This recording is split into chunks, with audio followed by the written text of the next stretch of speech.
The homestand heading down the home stretch here tonight at Chase Field in downtown Phoenix. It's game 2 of the 3-game series between the Diamondbacks and the San Diego Padres. And here at Chase Field tonight, Diamondbacks getting set to send Trevor Cahill to the mound against Edinson Volquez. Coming up, you'll hear from 3/5 of the youngest rotation in Major League Baseball. Left-handers Patrick Corbin, Tyler Skaggs, and Wade Miley.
Well, back here at Chase Field, the Diamondbacks about ready to play game number 2 of the San Diego Padres tonight. And earlier this afternoon, I had a chance to visit with the 3 young left-handers on this staff, Wade Miley, Patrick Corbin, and Tyler Skaggs. First things, guys, and I really don't care who answers this question. We see you when you're not pitching. You're all huddled together on the bench. What are you guys talking about, other than baseball? Well, all of us are always hanging out together and just having a good time, joking around during the game, and rooting on the starter that's out there. I mean, we're all kind of one unit. We're all rooting for each other. So we're just having a good time, just learning things game by game, and every day is different. We mostly talk about the game. We also talk a lot about what the pitcher's doing and what the other team's doing, and trying to really focus on how to get the other team out, because we want to win ball games. But there is a lot of joking around going on, I'll tell you that. We'll go back to spring training. You probably were not a guy that was going to maybe make this ball club. If you did, it was going to be in long relief. You made the ball club in long relief. Some things have happened, obviously. Ever in your wildest dreams you think you'd be 15-10 with 3 starts left, be an all-star, and maybe, just maybe, the National League Rookie of the Year? No, I was just excited to make the team at the end of spring training. Really didn't think too far in the future. It was just take it day by day and do the best I can every opportunity I got. And I've been fortunate throughout the year to be in the situation I'm in right now. It has worked out good, and you talked about this rotation for a long time. It's the youngest starting rotation right now in baseball. Ian, the so-called ace, the old man of the group, he's 27. You're 25. Trevor's 24. You're 23. You're 21. But to be where you are right now and having the success and still being in a race, that's got to be exciting for you guys. Yeah, definitely. I mean, this is my first year and his, and Wade was up a little bit last year and got to feel some of it a little bit. But for me and Tyler, just having a chance to maybe make a push for this playoff spot is awesome. And you could just feel these games coming down to the tents building up and everybody's going out there focusing.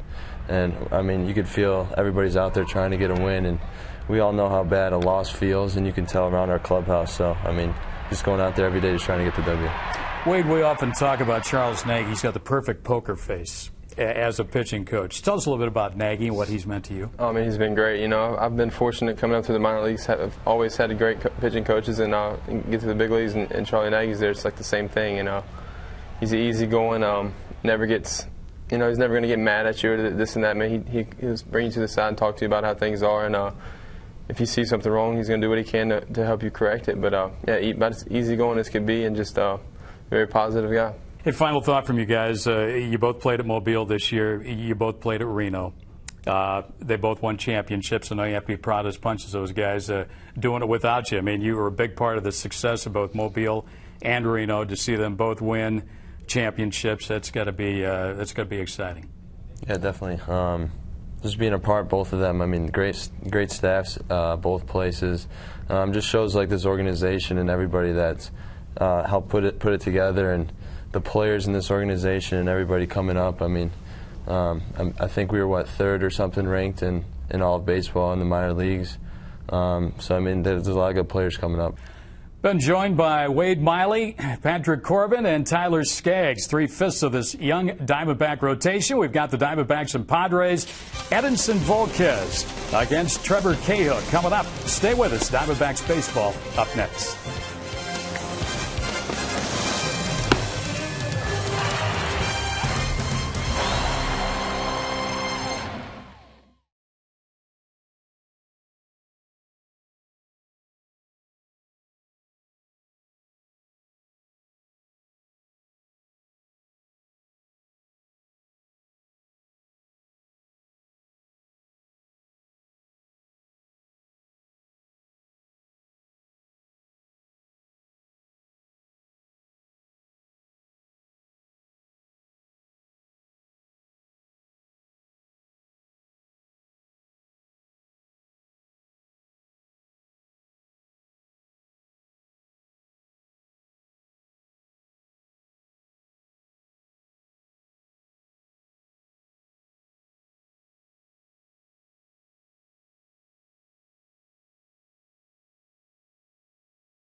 Cahill tonight, who's looking for his 12th win.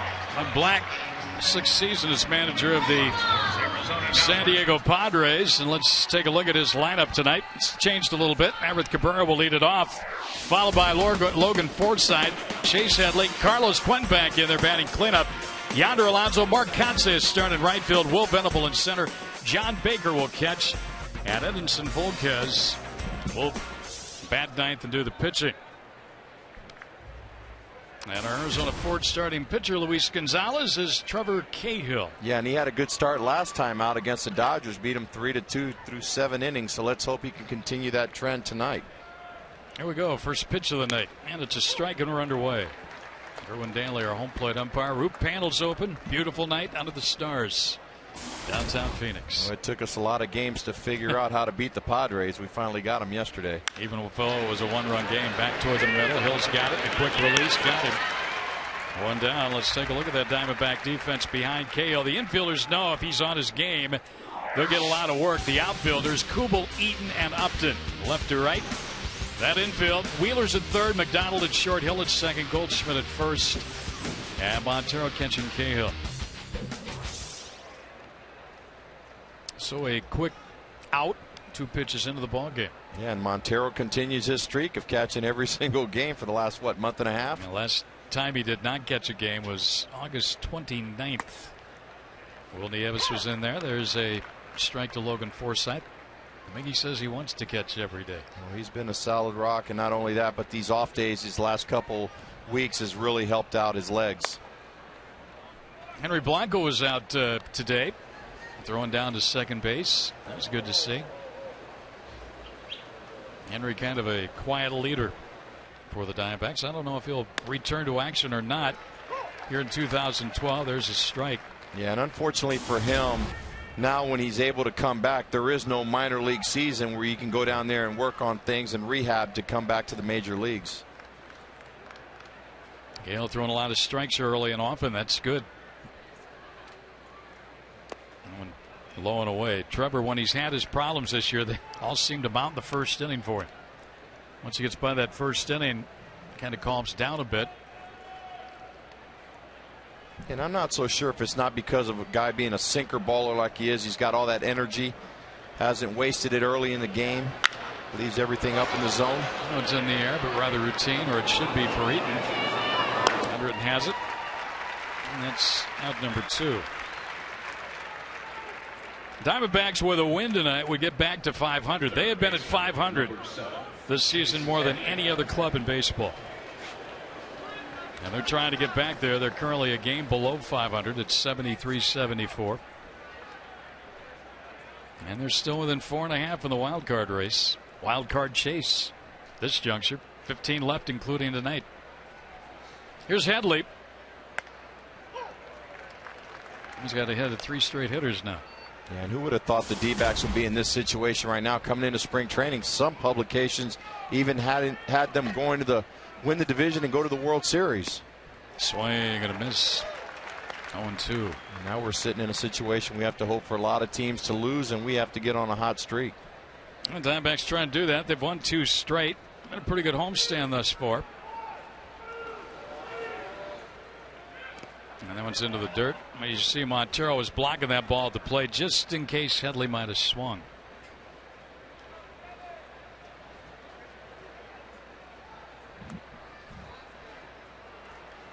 Getting dark a little earlier in the evening now. They shorten it up this time of the year. Well, and these are still beautiful nights here in Arizona for open roof baseball.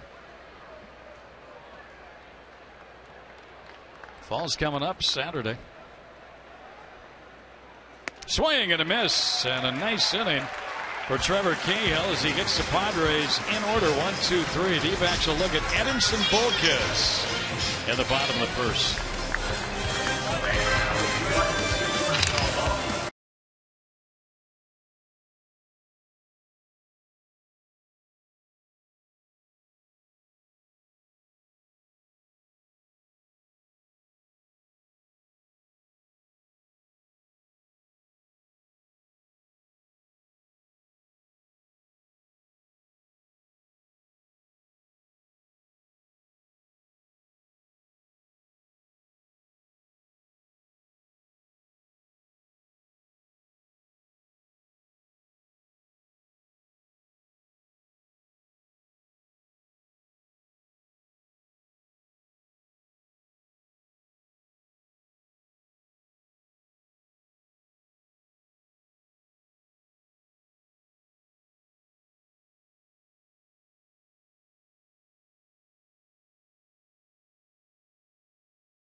in the bottom of the first inning.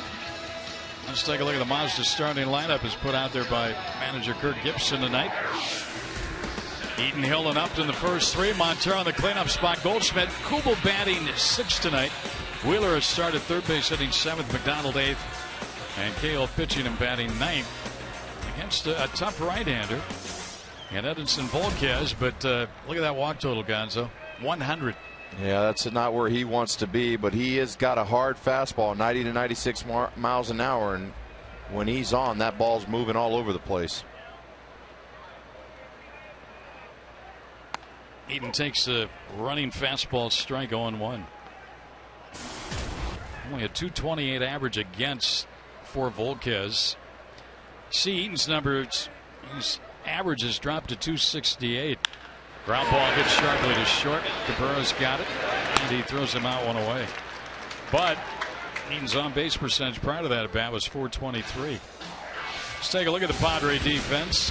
Quentin, Venable, and Kotsay. Left to right. Alonso's at first tonight. Forsythe at second. Cabrera short. Headley at third. And Volquez and Baker the battery. Carlos Quentin, boy, if you can keep him healthy, keep him in the lineup, that's a big key. He's a big bat in there, but off injured. Yeah, big bat and a big offseason sign for the Padres. I think they locked him up for another 3 years. 3 years, $30 million, and like you said, he's been injured a lot. He usually misses about 50 games a season. He started this year on the DL. 1 strike. Oh, checking for a hangnail there, I think. Well, this is a guy right here that's going to be backing the truck up. Yeah, the numbers he's put up this year. He's established himself as one of the better all-around third basemen. Yeah, the organization definitely has to take care of him. He's their marquee player right now for the team as far as everyday position guy.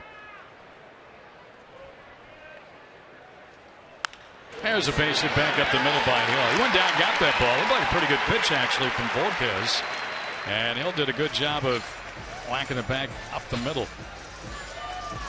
That was on a 1-2 pitch. Boy, nice pitch. Doesn't really do too much with his front side. Barely lifts his leg up. Just picks his heel, puts it right back down. Nice swing right up the middle. Boy, and Eaton, it's a good sign to see him hit a ground ball. Yeah. I mean, we'd love to see line drives now starting to fall in, and he's working the walks. Now he just needs to find those holes out there. Here's Upton.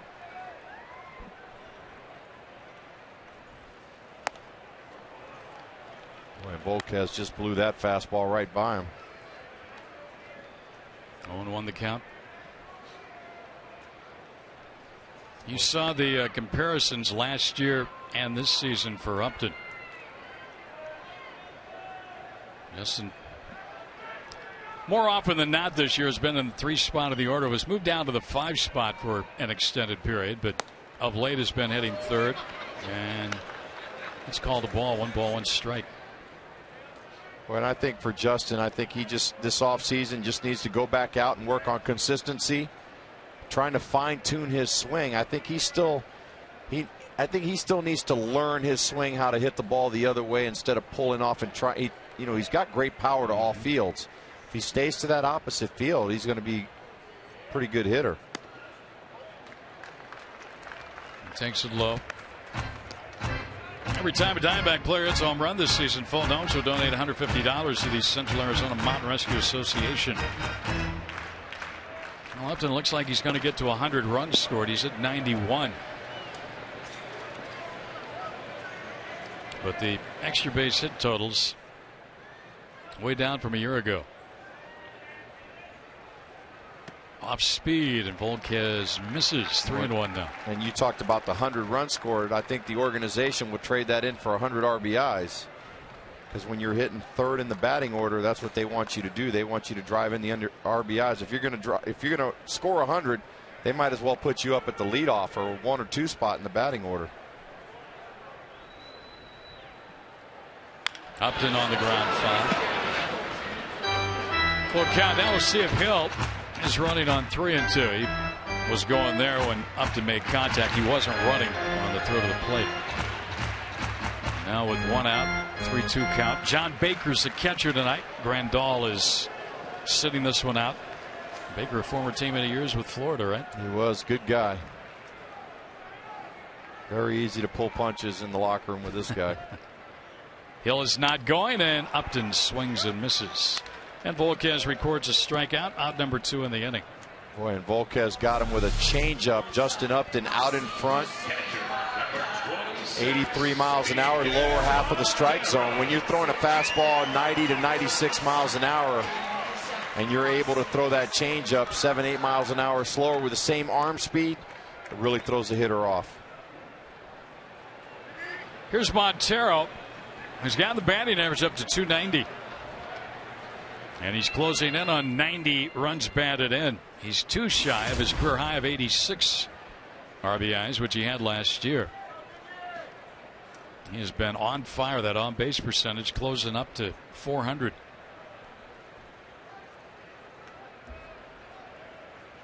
Swing and a miss there. Well, I think the way Miggy's been swinging lately, he'd much rather see a left-handed hitter than righties. Yeah. Or left-handed pitcher, excuse me.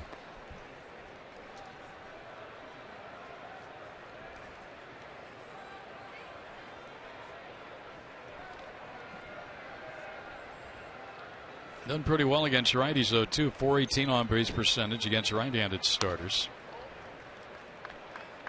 And facing a right-hander here. Montero's reached base safely in 15 of his last 22 plate appearances. That's pretty impressive for him to go out there and do that, considering he's playing every single day. This is game number 129 for him. When you add everything up, he has only missed 19 games all year. That's a lot of games for a catcher these days. And Miggy took a fastball in the inner half. I think with Volquez, you got to look fastball and adjust. You don't want to miss that fastball when you get it. Those numbers against the left-hander have really picked up, too. He was hitting sub 200 for quite a while. And a foul out of play. Hill at first base almost ran over there and then put on the brakes real quick. Volquez came to the plate.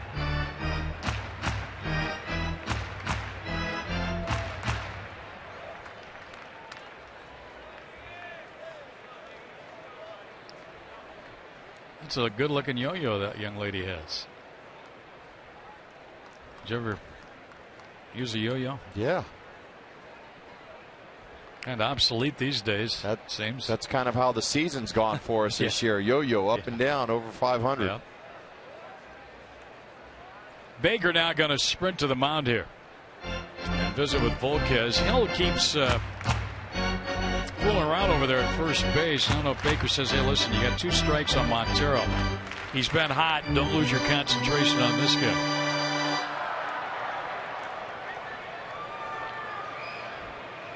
I mean, he darted from behind the plate, did Baker, and got out there in a hurry.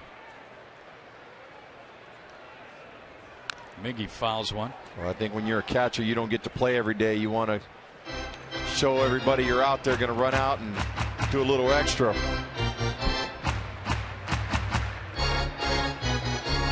Grandal will be their catcher for a long, long time, it would appear. But Baker getting the job tonight.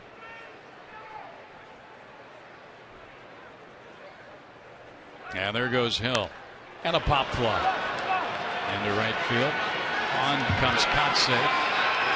And makes a 2-handed catch to retire Montero and end the inning. No runs. They hit a man left after 1. No score.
Baseball is brought to you in part by AT&T, the nation's largest 4G network. AT&T, rethink possible. AAA, there when you need us most. Downtown Phoenix, we played an inning here tonight.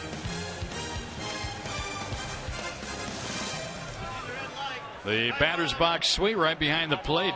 They say you're closer to home plate than the pitcher is from that location.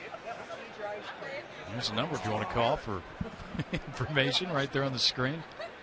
That's a great view, different perspective for the fans. No doubt about it. Get to check out all the shoes too that the guys wear. That's right. Get a good look at how the pitches are being called. All the fancy shoes, guys. Everybody's got their own make and models and customized shoes with their names on them. I want to know here on Quentin, who has made a living out of getting hit by pitches over his career. One-time Diamondback, first-round pick out of Stanford. There's a strike from Cahill, who had a very quick first inning with a strikeout.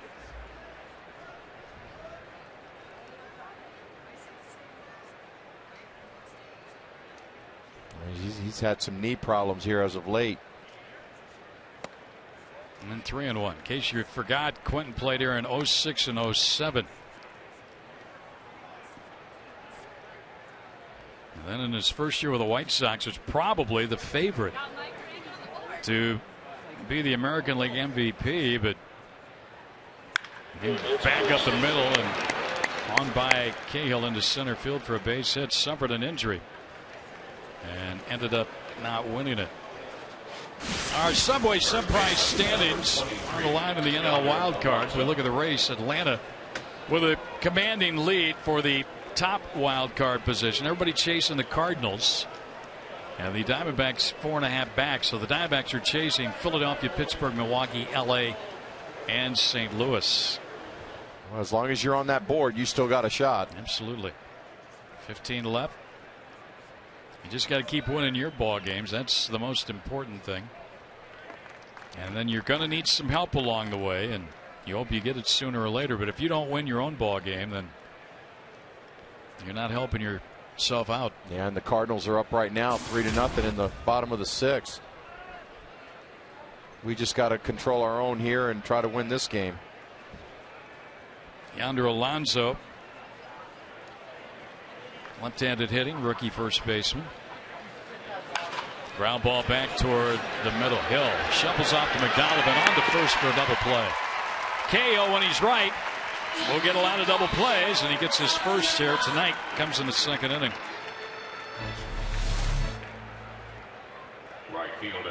Well, he got away with that pitch. He left it a little bit higher than what he wanted to. Alonso tops it.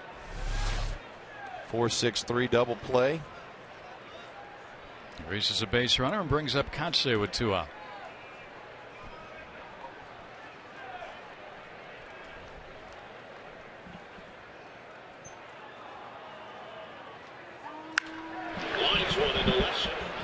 That's into left center. It's going to split the outfielders and go to the wall. Eden will play the ricochet and get it back in. A 2-out double by Kotsay. How big was that double play now?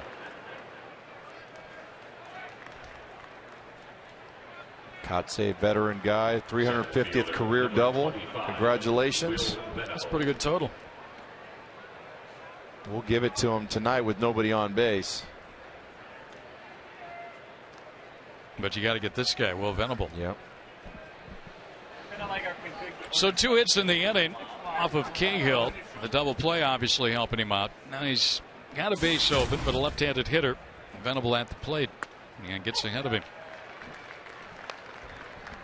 Venable's been hitting pretty well his last 25 games, hitting .333, so he's 1 for 3 every couple times up. So try to get this guy out.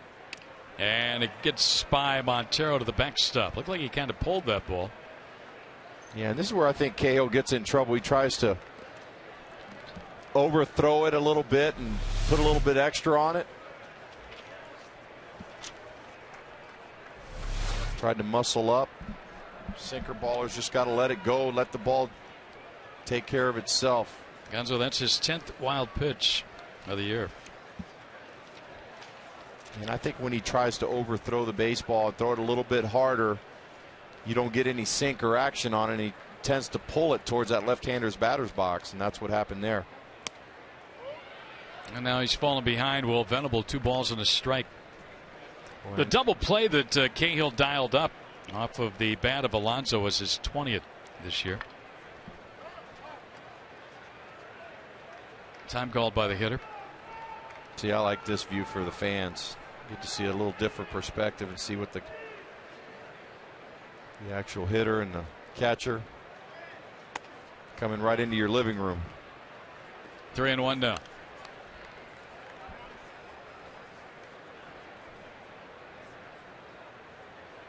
Padres trying to get the lead early.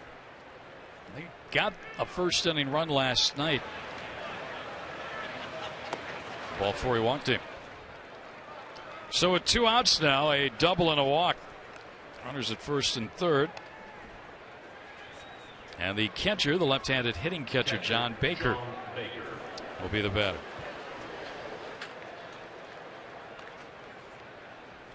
Cahill can afford to be careful with Baker at the plate and Volquez, the pitcher, due up next.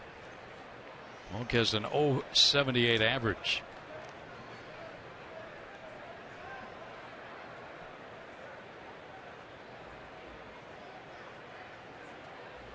Swing and a miss. And he went after that ball. He saw one up from Cahill and he tried to tee off on it. Yeah, he's not going to get cheated. He wants to get all 3 runs on one swing.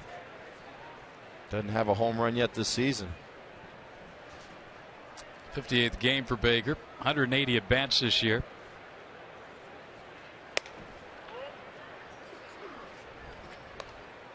We talk about Montero and playing every day. The Padres have 3 catchers that have made at least 40 starts each behind the plate. And Baker, Hundley, and Grandal. They've gone through a trio. Popped up. Into left center. Who wants it? Left fielder. Kubel makes the catch. And that'll retire the side. So 2 hits in the inning, 2 left. D-backs will send up Goldschmidt to lead off the second.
Later in today's game, brought to you by Miller Lite.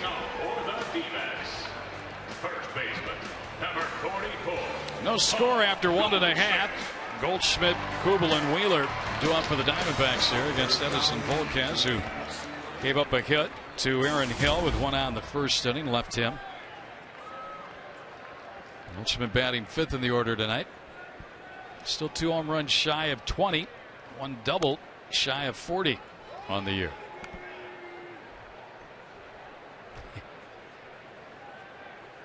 Got the iPad working, and she's got her sign all made. She's having a good time tonight. Because Mrs. Lowe. Got the little bear pillow also, Yeah. ready to take a little nap later on if she has to. If need be. Ready for school. Yep.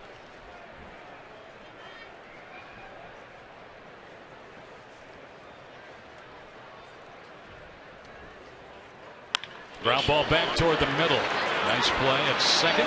Forsythe throws him out. 1 down. She might be watching her Fox Game Connect. True. She's on the app. She could be doing that. Checking stats, players. Well, D-back fans, don't just watch the game, be a part of it. As I mentioned, FoxSportsArizona.com's Game Connect keeps you connected to all the live stats and buzz around the game. Log on now. Game Connect, FoxSportsArizona.com. 1 out, and here's Kubel. Kubel, a home run shy of 30 on the year. Volquez in his young career has been involved in a couple of pretty good trades as they got the shift on with Kubel up. Of course, he came over along with Alonso, Grandal, and Boxberger and the Matt Latos deal from Cincinnati. How he got to Cincinnati? From Texas for Josh Hamilton back in 2007. And you know, Hamilton, we know what Hamilton's done and the money he might command, well, he's going to command this off season. But in 2008, Volquez's first year with Cincinnati, he won 17 games, 32 starts. Ground ball hit to second to Forsythe, and he throws out Kubel. 2 up, 2 down. And that will bring up Ryan Wheeler. Third baseman, number 21. Anytime the D-back scores 6 runs or more, Taco Bell gives away 3 free tacos with the purchase of a large drink between 4 and 6 p.m. the following day at participating locations. If you joined us for the open tonight, you saw the trio of Diamondback pitchers, the young left-handers, Wade Miley, Patrick Corbin, Tyler Skaggs. Got to hear from them, learn a little bit more about them.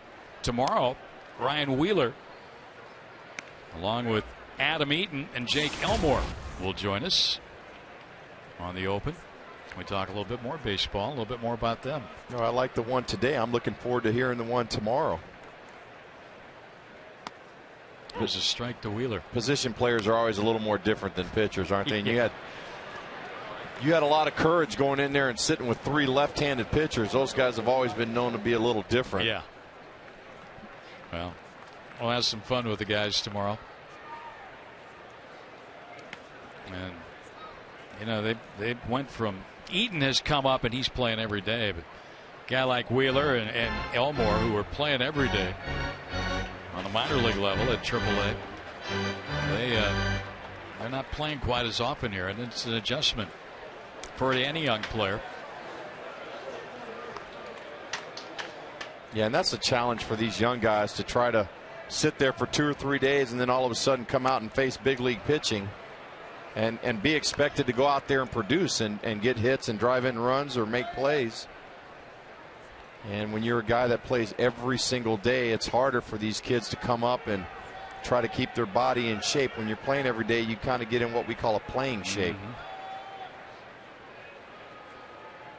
And a shot. That's a base hit for Wheeler. Nice little inside out swing.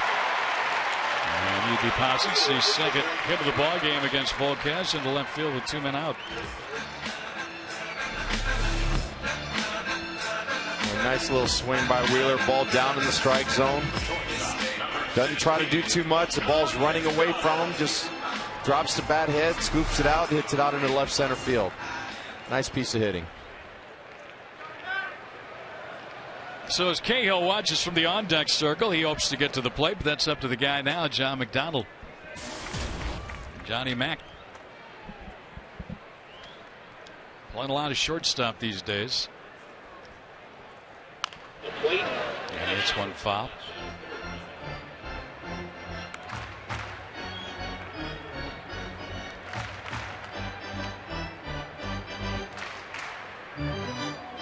There's A.J. Pollock, who has just joined the ball club, along with Mike Jacobs from the AAA champion Reno Aces. He was in Durham last night. He was the MVP of that championship game. He got on the plane real quick. He and Jacobs got here. And sitting next to the manager of the Mobile Bay Bears, Turner Ward. Congratulations to Turner, AJ, the Diamondback organization on just a terrific 2012. I had the privilege of playing with Turner in college and also in the major leagues. So he's come a long way as a great manager in the organization. Did you picture him? No. No? No, I knew you were going to ask that. Yeah. There's no way. Really? Out of college, I'll tell you what, he played hard when he played in college and in the pro ball. So I think that attitude and demeanor rubs off on the players, and that's, it's great to have him in the organization. 1-2, and a check swing by McDonald. Oh, no, he didn't, said Paul Nard. And that's strike 3, and Johnny Mack doesn't believe it. I don't think John Baker, the catcher, even thought so. But that's a strikeout. This inning's over. No runs, a hit, a man left. We'll head to the third. No score.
At home safe. With great beer comes great responsibility. Back here at Chase Field, Trevor Cahill gets set to go to the third inning. He'll face the pitcher, Volquez, and then Cabrera, the shortstop, Forsythe, the second baseman.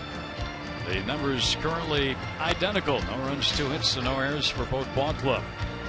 Joining us right now in the broadcast booth is none other than Steve Cobb, the director of the Arizona Fall League, and always good to see him. When we know we've got Steve Cobb in the booth, we know it's getting time for the Arizona Fall League. We're about 3 weeks away, so we'll be playing some outstanding baseball for many of the major league prospects. And boy, hard to believe it's year number 20 already. It's our 20th anniversary season, so it is difficult to really comprehend that, but it's fantastic, and we're excited about it because we've got a lot of special events recognizing former players and doing a top 20 player and just various activities that we're going to have throughout the season. Who's going in your Matty Williams, by the way, for the Diamondbacks, going to coach the Salt River Raptors, manage the Salt River Raptors? Absolutely, and we're looking forward to working with Matt. He's had a taste of the Fall League in the past, but this will be his first full year with us, so he'll do a great job, I'm sure. I talked to him about it the other day, and he is really excited about it. Some information for you to digest, as Steve said, the 20th anniversary. And 6 teams of prospects from every organization around Major League Baseball. You play Monday through Saturday, 6 different sites across the valley. And you go to these games, Steve, you never know who you might run into. Well, it's a who's who of the baseball world, and that ranges from general managers to the very top evaluators, scouting directors, farm directors, and you just never know who you're going to see at a fall league game. And I'll tell you, speaking from experience, I have a young son at home. If you want to take your kids to see some of the future players, that's where you need to go. I mean, they're playing in the spring training ballparks. And Steve will tell you it's great accommodations. I remember going out seeing Harper, Trout, all these young players. The next year they're in the big leagues, and it excites your young kid to go out there knowing that these players are one step away from getting into the major leagues. Well, the other interesting example is Adam Eaton and Chris Wheeler in the lineup tonight. They were both members of the Salt River Rafters last year, the championship club. Both had outstanding falls. I'd like to think that helped them in some way, during the season. You always usually have a list of how many players are playing in the ball game tonight. How many of these guys roughly would you say, if you did not count Steve, on these 2 rosters have participated in the fall league? Well, total rosters is probably in the neighborhood of 60 to 70%. In tonight's game, there's 14 out of 18 are former fall league players. You put him on the spot, and he came right out with the numbers, didn't he? Yep, he always figures that out for us. And we mentioned the name Roland Heeman, and he's the guy who kind of got everything going, wasn't he? He was the architect and a very dear friend, and Roland's vision for the league was just outstanding. It really has served a huge purpose in the player development process now.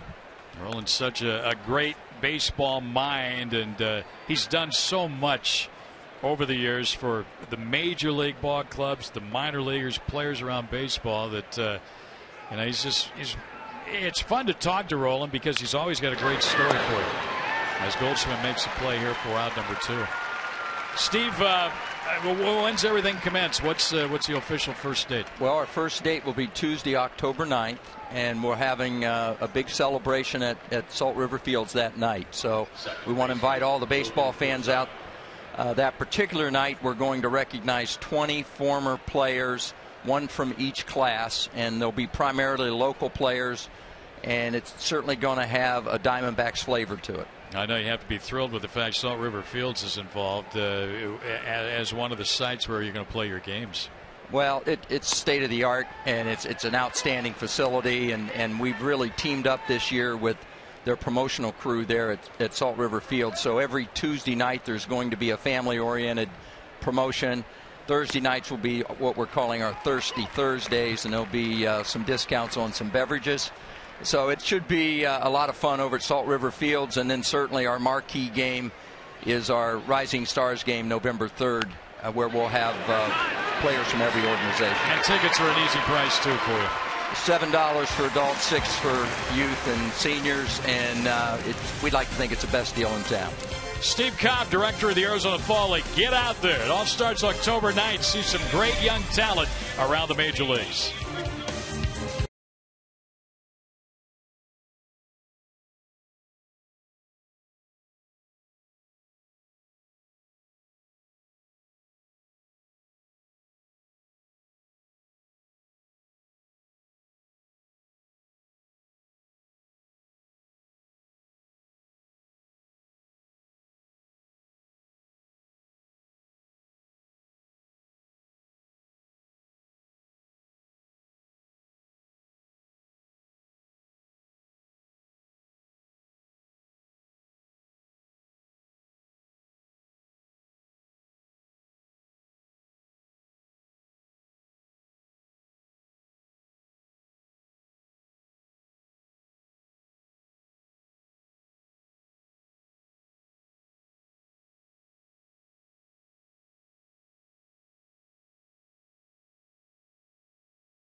Trevor Cahill to lead it off, and Trevor takes a strike. Cahill's got 7 hits this year, 7 for 61.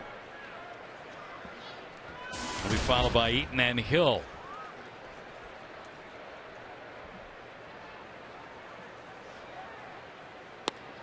Breaking ball misses. No walks yet for Volquez. We mentioned 100 walks on the season for this right-hander. That's way too many.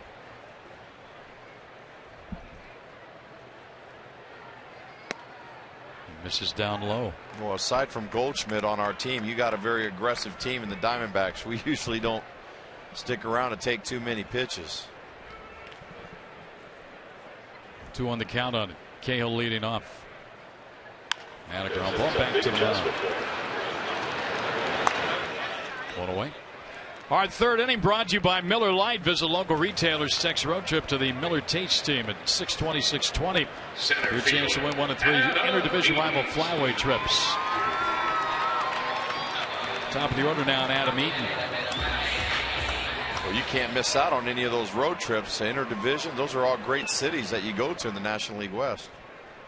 I think it's the best city division in all of baseball. There's no doubt. The travel accommodations, hotels,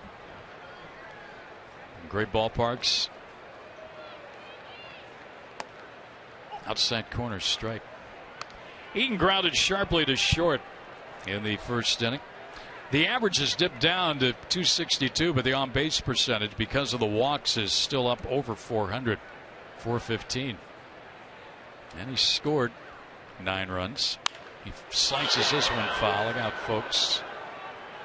And had some hair on it as blistered through the seats. Boy, and I think he found out real quick that this is a game of adjustments. You know, this game was easy when you first came up. You're hitting 4-something. Teams start figuring you out. They start looking for those holes and weaknesses. Now it's up to you as the player to try to counter those moves. And those are the players that stay in the big leagues a long time, the ones that are able to make the adjustments. 1 ball, 2 strike count here. You'd love to get on, get those wheels in motion. And he's out on strikes, and he knew it. 3rd strikeout of the ball game. Welcome to the weigh-in delivered by the UPS store. All you have to do is log on to Facebook, Twitter, or FoxSportsArizona.com to share your thoughts on our discussion topic. Who should win the NL Rookie of the Year and why? A couple of them here. You just saw Wade Miley. That's Yonder Alonso. One a pitcher, one a first baseman. The pitchers look pretty sharp here early on, don't they? They really do. The balls are moving. Got a lot of movement on their pitches.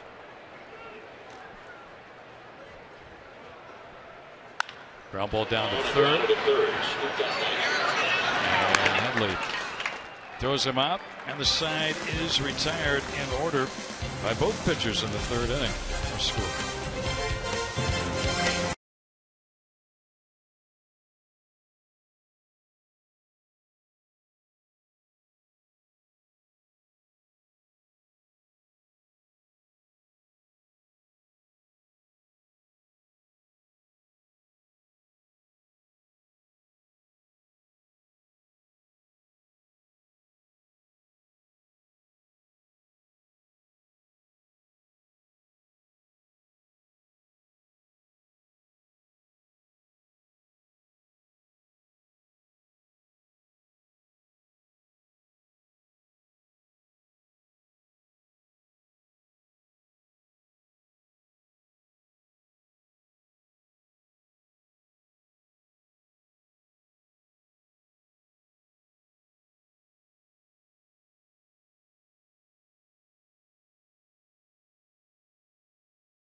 Brad Steinke here at Chase Field.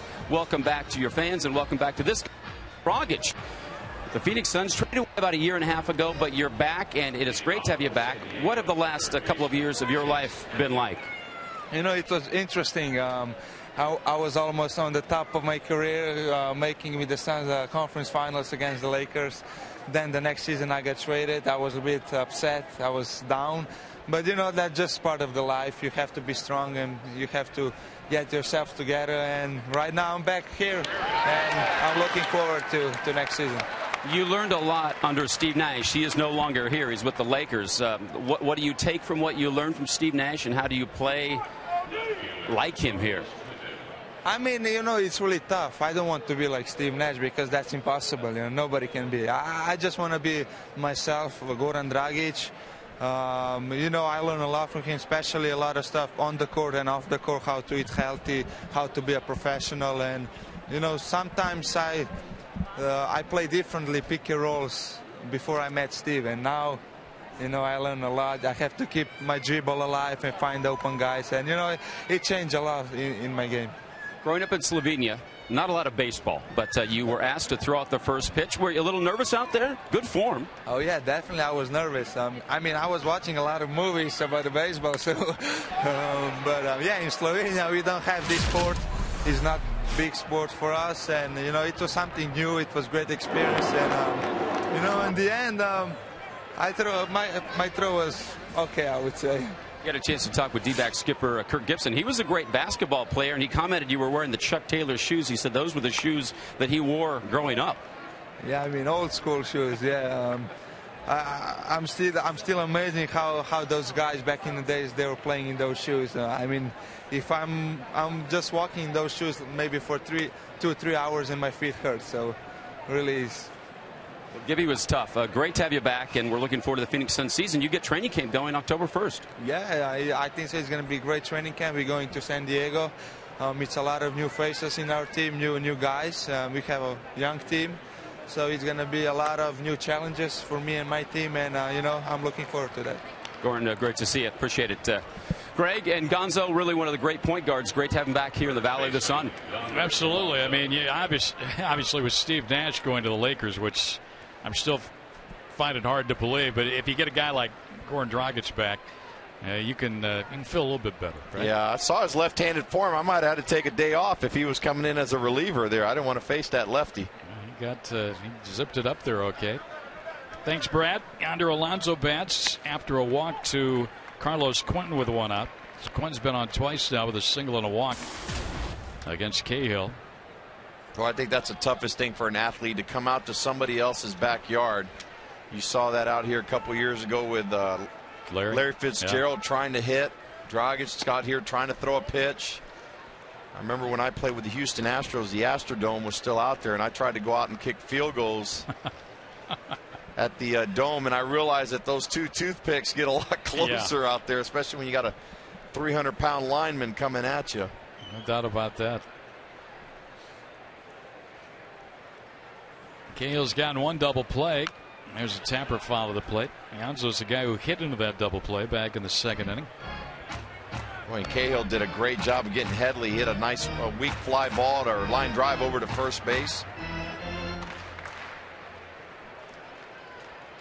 Got rid of the tough hitter in the order, and then he ended up walking Quentin.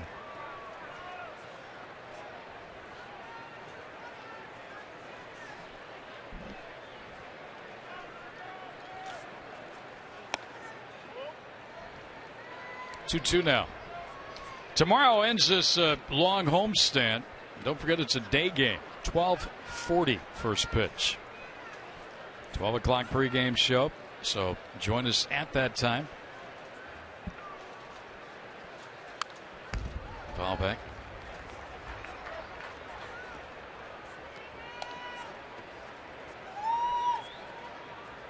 Well, the Dodgers had a big lead over Washington in game number 2 of the doubleheader. It's no longer a big lead. They've gone to the 9th with the Dodgers leading 7-6. Washington won the first game of a doubleheader. High here now, full count 3-2. Doubtful Quentin will be running on 3-2 with one out. Gonzo had mentioned earlier he's had some knee problems all year. See if we can get Alonso to roll over here for double play. I think Goldie's letting him know he's going to play behind him.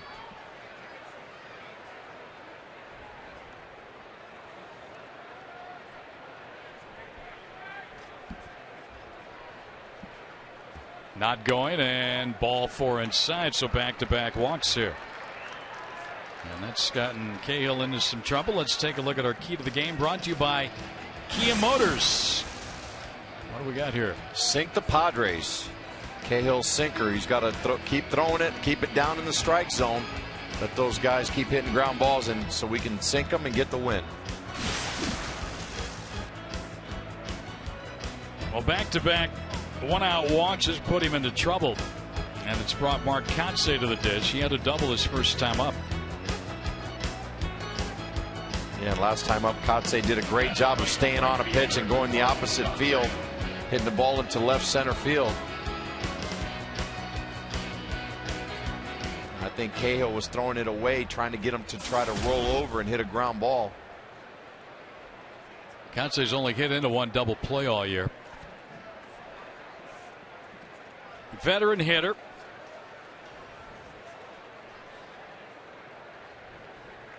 And he used to be an everyday player. Now he makes his living most of the time as a pinch hitter. And he hits this one foul past first base. Seen a lot of first pitch swings here tonight by the Padres. Kotsay's been around in the big leagues since 1997. And he broke in with Florida. He's played for the Padres, Oakland, Atlanta, Boston, the White Sox, Milwaukee, and now back to San Diego.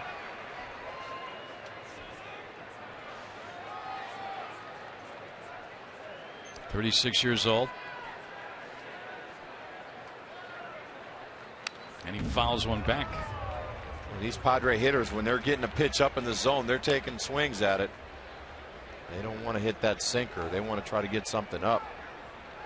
A long time ago, 1995, Kotsay played at Cal State Fullerton, named most outstanding player of the 95 College World Series. It was a 1995 Player of the Year. Member of the 96 U.S. Olympic team.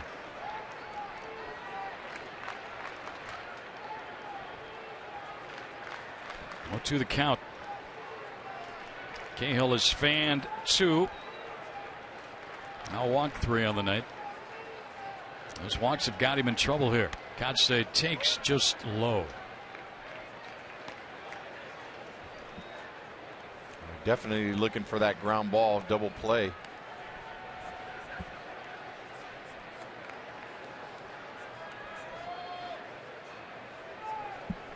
Got ahead in the count. Just hope he can make the right pitch. The middle infielder's back. Double play depth here. See if they can turn 2. Swing and a miss. Pulled the string on him, and Kotsay was out in front. Third strikeout for Cahill. Nice pitch. What a great pitch. Here you see the changeup. Starts up in the strike zone, dips down. By that changeup, Gonzo, it's just a pitch that gets a lot later to the plate than what that hitter's expecting. Yeah, and what makes it so difficult for the hitter is your arm speed with the pitcher. He doesn't slow down his motion coming to the plate. He keeps the same arm speed. There's a breaking ball. Yeah. Now he's starting to go into the toolbox and whip out some of the other pitches. Well, Venable, the hitter, he walked his first time up. But the arm speed is important for these pitchers, so the hitters can't pick that up. If he stays with the same motion, it makes it difficult to stay in there. Swing and a miss. 0-2 now. There's a changeup once again. Well, his last 3 pitches have really been on target. Well, and that's a great shot for the fans at home. They see how much dipping action that ball has, where it starts and where it ends up in the strike zone. I miss high with that one. Changing the eye level of Venable. 1 ball, 2 strikes. I'm not a big fan of that. Pretty much telling everybody in the ballpark you're expecting to throw a ball here. Venable just got a piece of it. The Giants are playing the Rockies again tonight. They're underway, and they've scored 3 in the first inning, still batting. They're closing in on the NL West title. Things are still interesting, though, for a lot of teams around baseball with that extra wild card spot, including these D-backs. I know with 15 left, they're still in the hunt. That's all you can ask for this part of the season. Big crowd out there again tonight, as always. Outside. You're throwing a changeup 80 to 81, and then you come back with that fastball 92. Well, he really doesn't want to run it to 3-2 here, but he's going to make a pitch on 2-2, and he misses, so it will go to 3-2. And now the two runners, Quentin at second base and Alonso at first base, will take off. Yeah, and I'm surprised he threw 2 fastballs there because his best pitch so far has been the changeup. He struck out Kotze with it, and he got Venable earlier to swing through it. And a ground foul. Back with it. There was a changeup. That's his best pitch right now. And you saw the swing that he got from Venable, but he did manage to foul it off. Well, I think he threw that one a little higher than what he wanted to. He left that one too high up in the strike zone.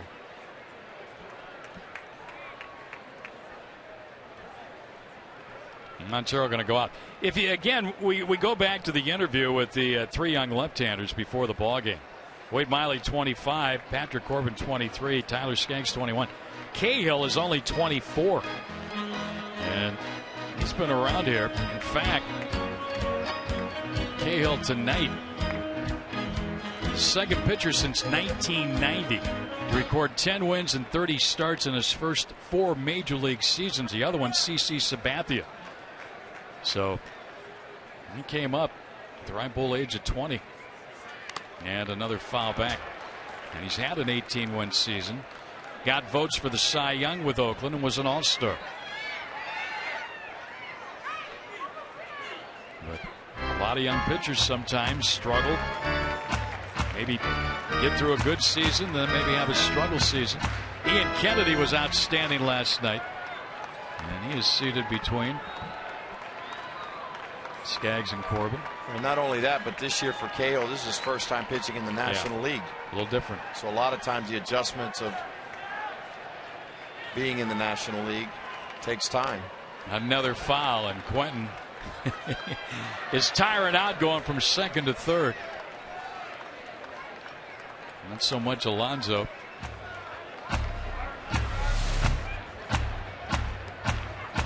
Miggy's been taking a beating here these last couple pitches.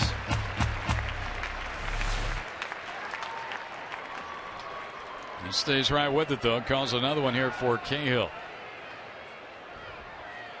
And a base hit to right field, and the Padres should get the lead. Upton boots it. They will definitely get the lead. And it's 1-0. So Venable with a good at bat lined a single. And that scored Quentin from second base, sent Alonso to third. Well, the 2 walks in the inning really hurt. San Diego shoots on top. Boy, Venable did a great job just staying on the ball. He fouled a couple tough pitches off on the 3-2 count.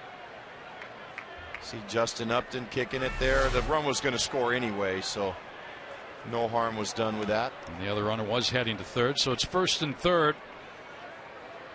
A run in, 1-0 Padres, and this is John Baker, the catcher. You're right, Greg. He definitely got himself in trouble with the back-to-back walks. It's a strike into Baker. And you have to give Venable credit because he fouled off some tough pitches. He tried sliders, changeups, fastballs. And he finally got one out over the plate. There's another hit to right field, another run. It's 2-0 San Diego. So with 2 outs, the number 7 and 8 hitters come up with RBI singles. It's a 2-run inning off Cahill. Montero walking to the mound now.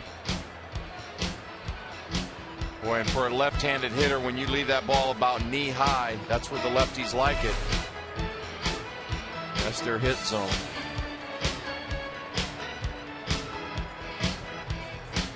Now that gets the pitcher up in this inning. 29 pitches this inning. He had 40 coming in. So his next pitch will be number 70, and only again working in the 4th. Well, this becomes a must-out now. Volquez, who struck out his first at bat in the third.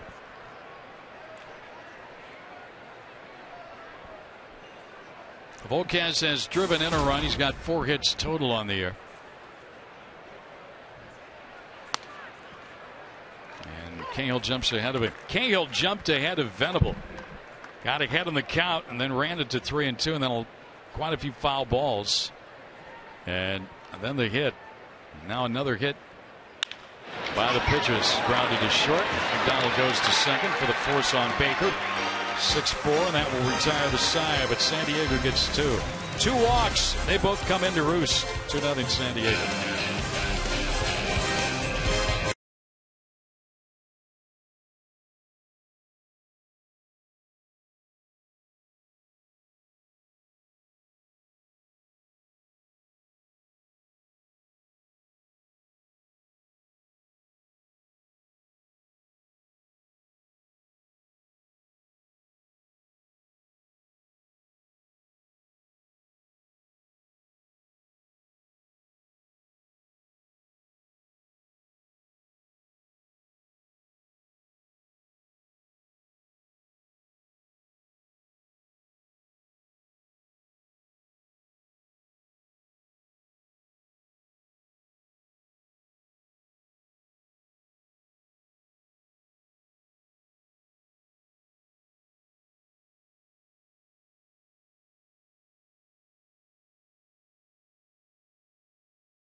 Of the fourth, fun times as always out at the Ram Trucks .TV pool. Looks good enough to jump in right there, right? It is. Looks refreshing. Yeah. We're got a couple kids out there. Still getting into that triple-digit temperature. Hopefully those days are about over, though, right? So we head into the fall season. Kids love the water, love to play in the pool. Okay, Diamondbacks need some runs now on Volquez. And they trail 2-0. Upton, Montero, and Goldschmidt due up. And again, no walks for Volquez tonight. He came in with 100 on the year. And the walks have hurt Cahill tonight. 3 of them, 2 in the 4th inning, and they both came in to score with 2 men out. Upton takes a little bit upstairs. Ball 1. Upton struck out swinging his first time up. Volquez is fan 3, giving up 2 hits.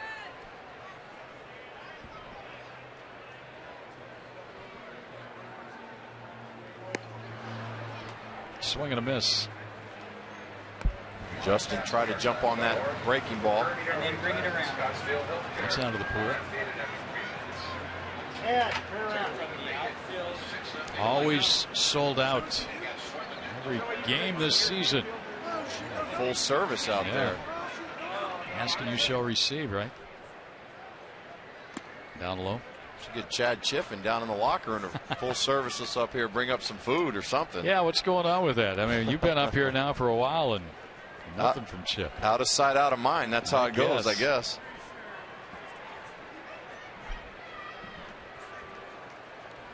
But for sure you had a little pull down there. I guess not anymore. Ground ball hit foul. I want to take this opportunity. We wished the birthday last night. I gotta wish my wife of 39 years a happy birthday, Nancy. Today's her birthday? Today is her birthday, September 19th. Happy birthday. You didn't get a day off, huh? No. She sent you to work. She's having fun tonight. But she went to dinner with her friends and sent you to work. Yeah, that's all right. at the baseball game. She's normally here, but taking this one off tonight.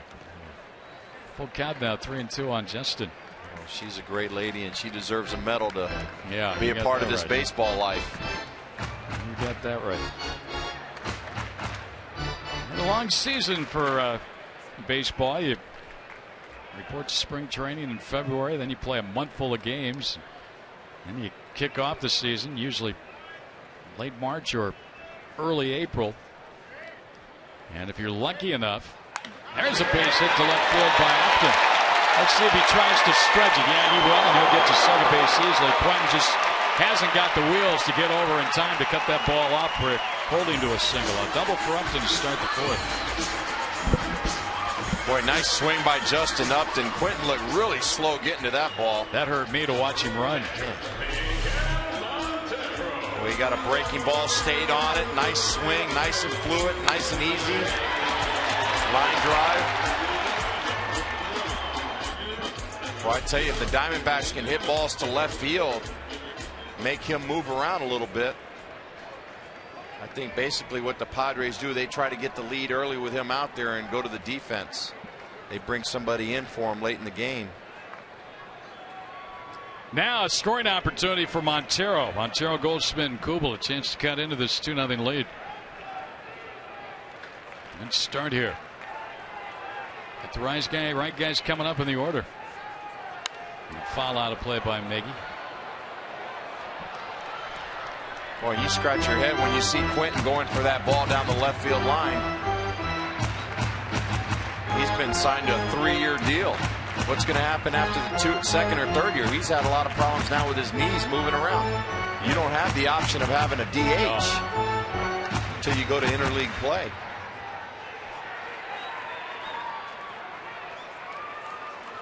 Won last year 118 games with the White Sox, 131-99 the preceding years. Montero gets one left field. Quentin will not get there. And that ball is an extra base hit. Gets away from him. Here comes Upton. He'll fly around and score. And Montero's got an RBI double. And it's 2-1. There's just no way Quentin was going to get over there. You could see it. He was running as hard and as fast as he could, but his legs just wouldn't take him there. Now, I'll tell you what, I don't know if he's hurt again or not, but I mean that ball had a lot of hang time there. You see the swing, fastball tailing away. I think Miggy heard you saying hit it to left. Man. Look at, he dropped his head, looked back up, and that's full tilt for him right now. Boy, Montero now since August 7th, 11 for 25, 14 runs batted in. And that was for Montero, RBI number 85. Now Goldschmidt. And you like those innings where you trade places with the guy who is on base, and that's exactly what Montero did there. Third RBI double in his last 2 games. Last night with 2 men out, those RBI doubles. Well, I tell you, if you're a right-handed hitter, you get right on top of the dish and try to pull pitches. If he's throwing it out there, he wants you to hit the ball the other way right now. Yeah. Kotze's playing over towards the second base side. They don't want you to hit the ball to left field, so they're going to be pitching you to try to hit it the opposite way. I'm sure Bud Black was keeping a close eye and watching Quentin. Everything's going to be away right now for Volquez. I agree with you. They're trying to get these hitters hit the ball to right center. Boy, and I tell you, I've been in that situation in left field when my arm was messed up. I had to have Tommy John surgery, and I was trying to continue to play, and you're out there begging for them not to hit you a ball because you didn't want to get exposed like that in the major leagues. And a good pitch to lay out there. Favorite 3-1.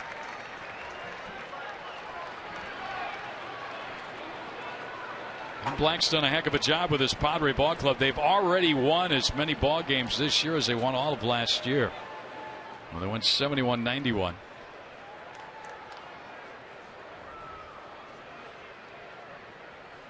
Swing and a miss. He just blew it by Goldschmidt. 3-2 now.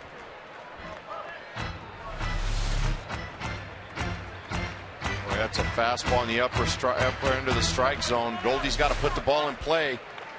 If you're going to make an out, try to make it a productive out. Get that runner over to third with nobody out. You got to make contact here somehow, some way. Right field, not deep enough to move Montero. He's not going back to tag Katzian to make the catch one down. Well, I think right now, if you're going to hit a fly ball like that, you got to hit it to left field. Try to get him to move around. Take a look at our high-speed pitch brought to you by CenturyLink. 2 right-handers here tonight. Let's see what they're topping out at. 95 for Volquez, 92 Cahill. Cahill's gotten it up there too. Trevor's stretching out on the bench, hoping his ball club can get it even.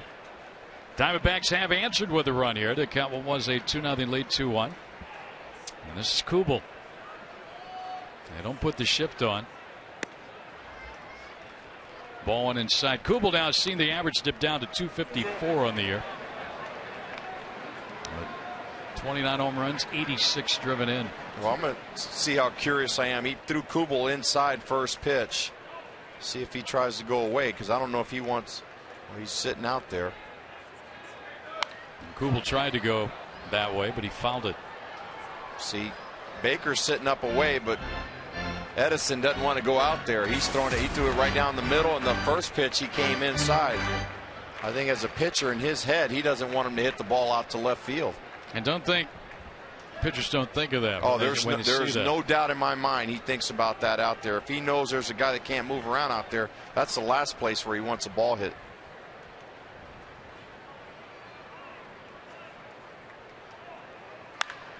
High towering drive to right field. Back in it. Kansei is going to get it at the warning track. There's the catch.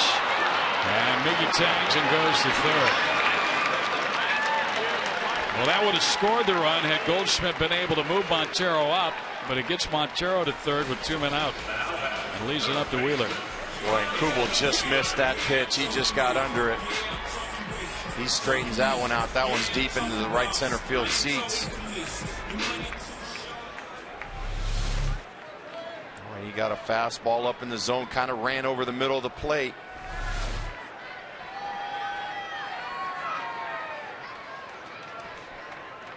Wheeler had a base hit to left his first time up.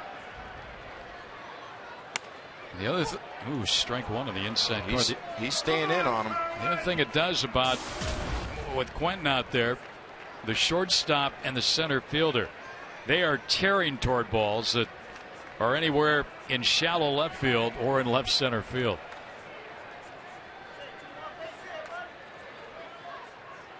Swing and a miss. 0-2 now. And Wheeler's swing is to left center field. He's an inside out type of swinger, but they keep throwing him in, tying him up. Volk has a chance to get out of this without seeing the game tied.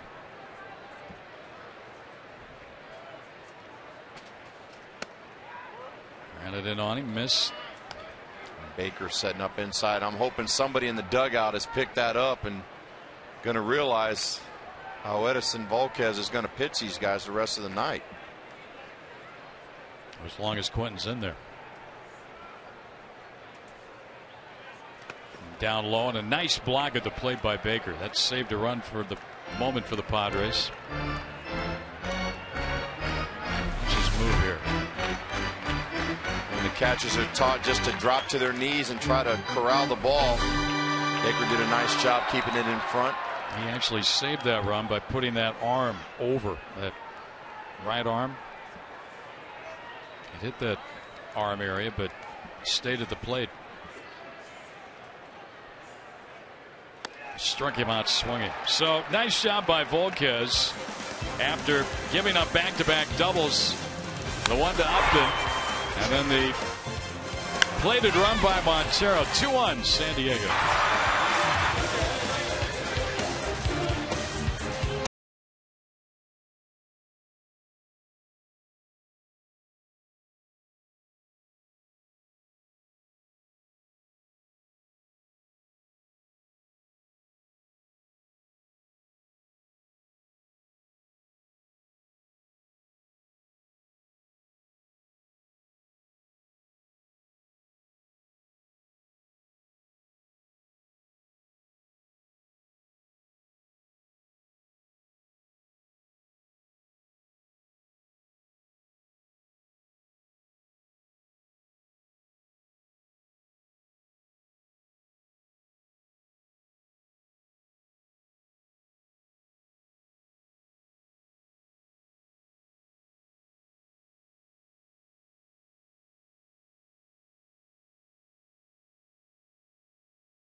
All is brought to you in part by Gila River. Gila River Casinos, proud partner of the Arizona Diamondbacks. Mazda, we believe if it's not worth driving, it's not worth building.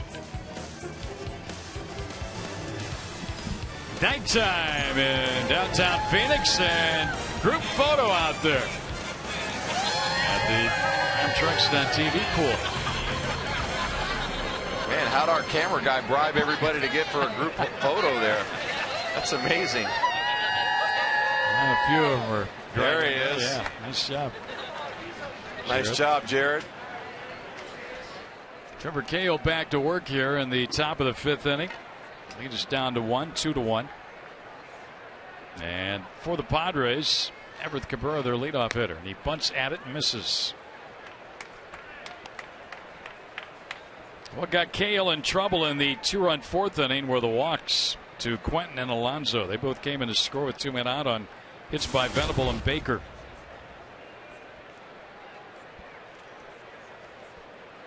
Cabrera, it seems like every time the Diamondbacks play the Padres, he at least attempts to bunt once or twice in a ball game and utilize those legs of his. He missed on the first one there, and he shoots that one foul, and he's in the hole 0-2. He was trying to hit that ball. He saw Wheeler playing in. He was trying to go down that third base line or right at the third baseman, especially when they're in. They don't have a lot of reaction time. Now Wheeler backs off with 2 strikes.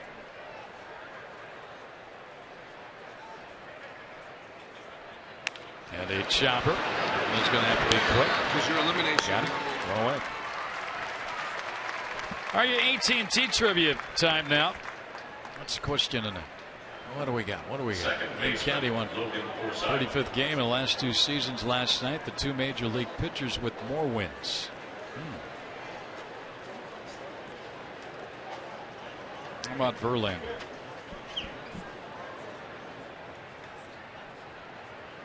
You always state the obvious, don't you? It's got to be up quick, to me man. now, right? You just got to be quick. Yeah, I got one of the 2. You got, you know. Oh man.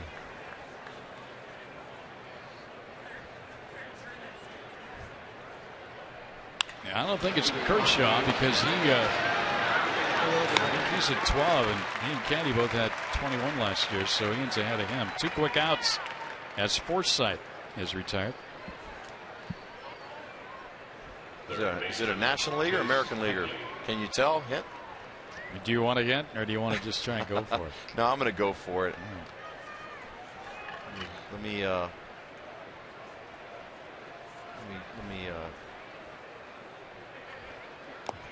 They say American League.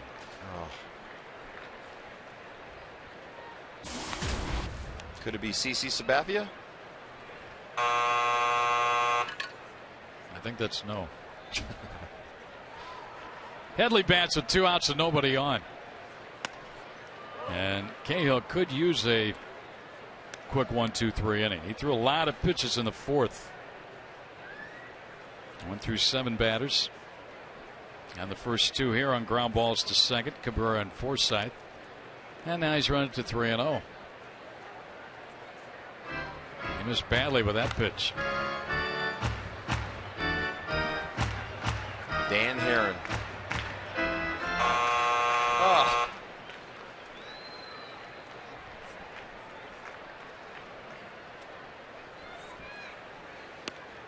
There's a strike. Wilson.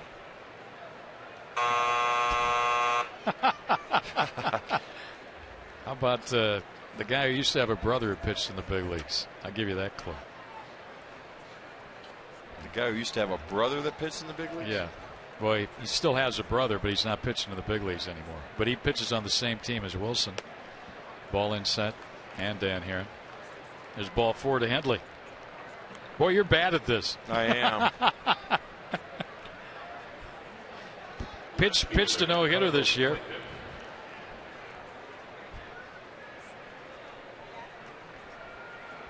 There's Quentin now. Oh, Weaver. Hey, you got a finger. It's American League. Here's our answer. AT&T trivia question and answer. 42 Whitmore, Verlander 39, Weaver 36. We may have a problem here with Trevor Cahill, as team trainer has come out for the Diamondbacks along with Charles Nagy.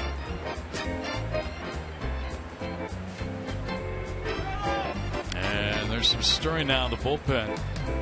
I don't know what happened to Cahill, but he's stretching out, as you can see. Nagy's laughing along with Kerwin Danley. And I guess he's not even going to throw a warm-up pitch.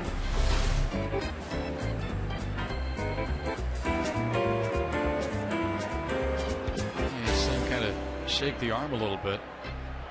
Ken Crenshaw, the team trainer, came out, sprinting out, and then Nagy, and I guess everything's okay. Well, we had a shot of him earlier in the dugout. He was stretching out and moving his shoulder around. 30th start of the year for Cahill. Well, a 2-out walk, and walks hurt him last inning. That's 4 walks now in the ball game for Trevor. Quinn could hurt. He has been on twice with a single and a walk. And he has scored one of the 2 San Diego runs.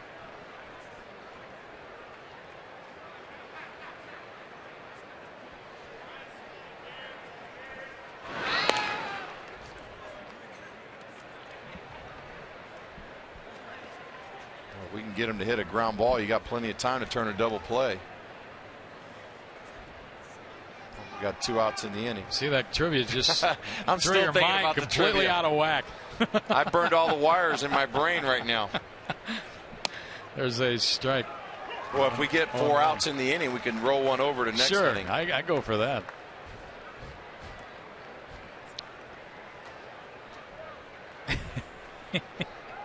I took too many off days.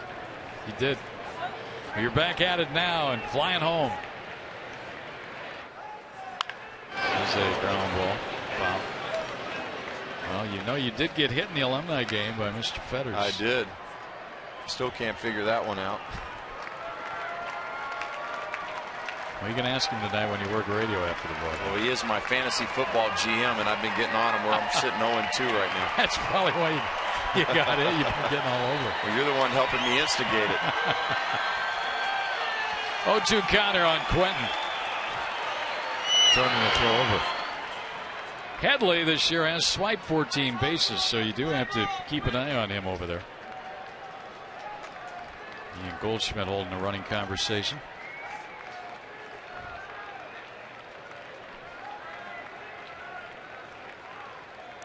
Into the dirt. Another nice block by Montero.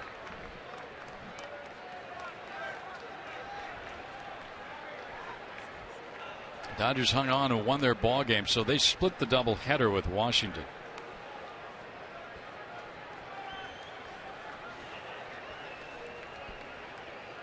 Milwaukee won tonight. Philadelphia won tonight. Diamondbacks need to win. They're trailing. They're over. St. Louis won at Houston, or excuse me, at home against Houston. The Pirates, boy, they went to 500 tonight with that loss. It looked, when we played the Pirates earlier this season on that road trip back in August, it looked like there's no way they were going to finish 500 or below. Yeah, and I think that's the big surprise team that just took a tailspin there. I think everybody thought Washington and the Pirates were going to do that, but the Pirates, it seems to be the only team that's really starting to fade out of that. Well, it happened about a month later than last year. Right after the All-Star break, the Pirates started to fade last year. This year it went into late August. Now it's 2-2 here on Quentin.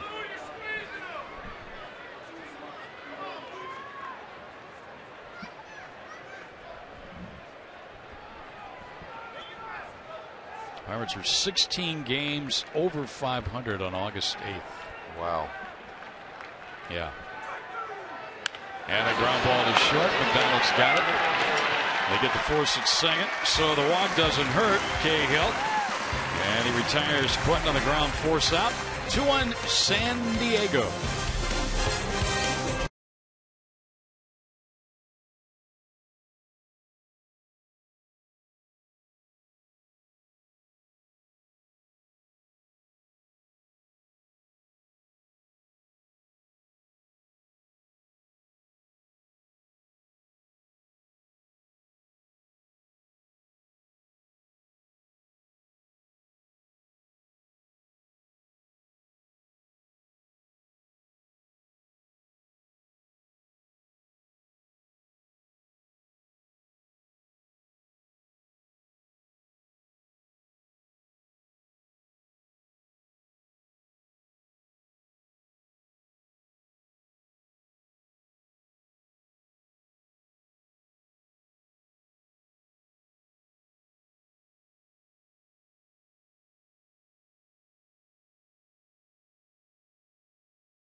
The 16 interactive kiosk right here at Chase Field during any Arizona Diamondbacks regular season home game.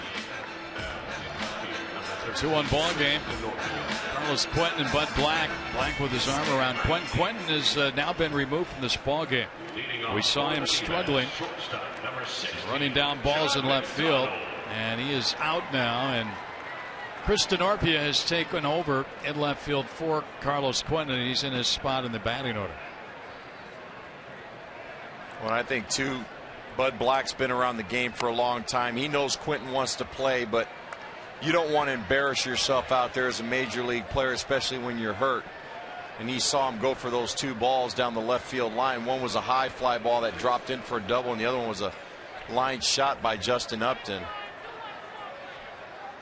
John McDonald leads it off here, and that's 2 pitches. That was a breaking ball there. First one was a heater up and in on McDonald. This one was a breaking ball, and Johnny Mack was still getting out of the way. Boy, and that breaking ball just didn't do anything. Usually they come back into the strike zone. It just, we call that one a cement mixer. It just kind of spins and stays up in the zone. Gibby kind of pulling out of Aaron Hill, who's been a longtime teammate of John McDowell's, with a little chuckle. There's a fastball strike. 2-1.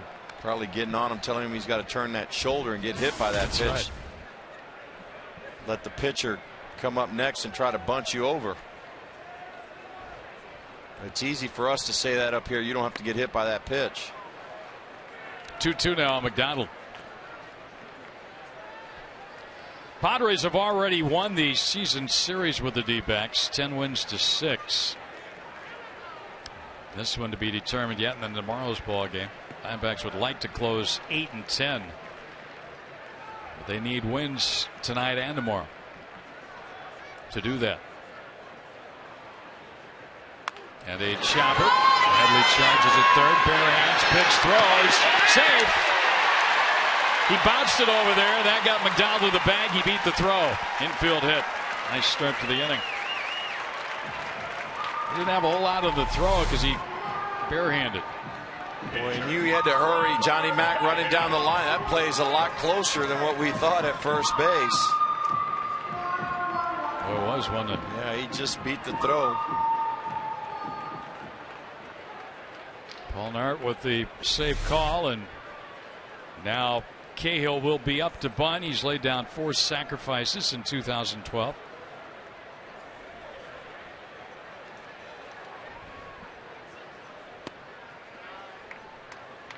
Amazingly tonight, Volquez has not walked a batter.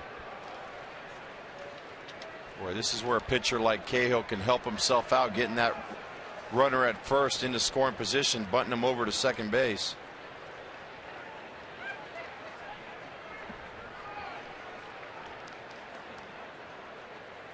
He bunts at it and misses.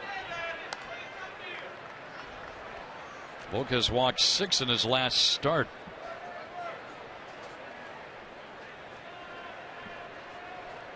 He's walked 6 twice this year. And has not had a game in 2012 in which he did not walk at least 1. There's a bunt. It's a good one.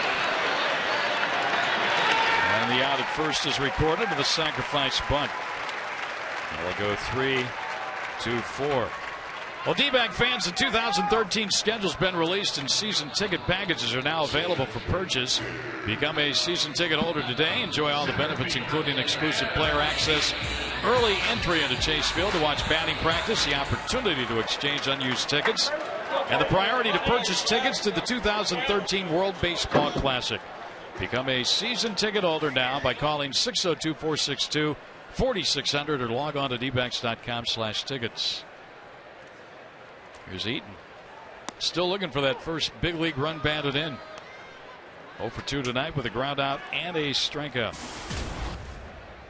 Well, if I'm Eaton, I try to bunt the ball right here, right at the second baseman on the ground. A little bit between first and second. You'll get everybody in that triangle. There's no way Volquez will beat him to first base. Eaton now 1 for his last 18, but he has been drawing walks. And Alonso's basically giving him the bunt if he wants to try it. He's playing deep at first base. Outside. Count evens at a ball and a strike. Well, this game changes so much from the highest minor league level, AAA ball, going to the big league level.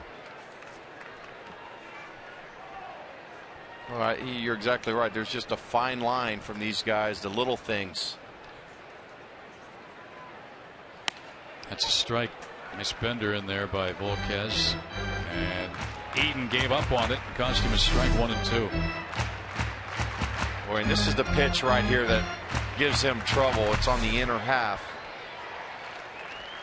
I think everybody knows now Eden likes that ball out over the outer half of the plate, slapping it over to left field. It's the pitches in that he has trouble with.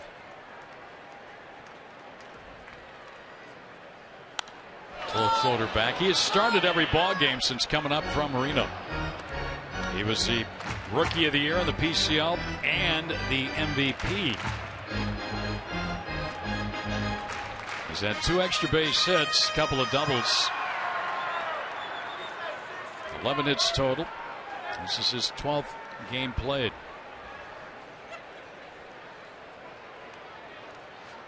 McDonald, the tying run at second base, 1 out. And missed tie. 2-2 now. Oh, he can't get command of that breaking ball. He's trying. He's thrown it a couple times. Hasn't been able to throw it for a strike.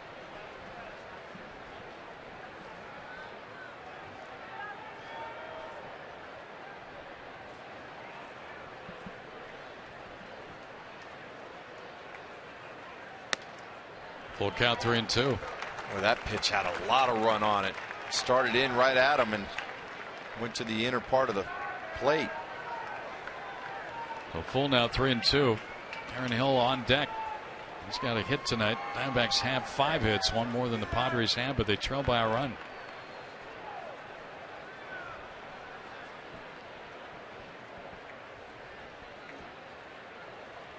And a shot. There's his first run batted in. And watch him run.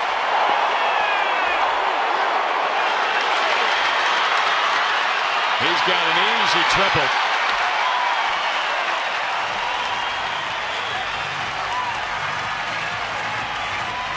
Tied it up.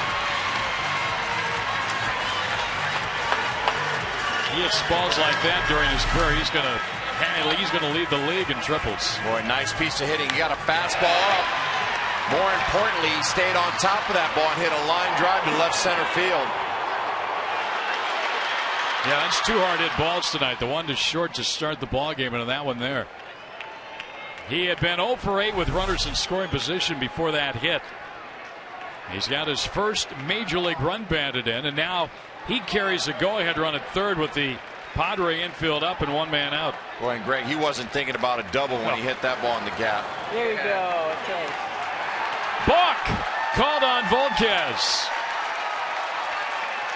Balk is called. And in to score is Eden. I think both Kerwin Danley and Doug Eddings, the third base umpires, made the call.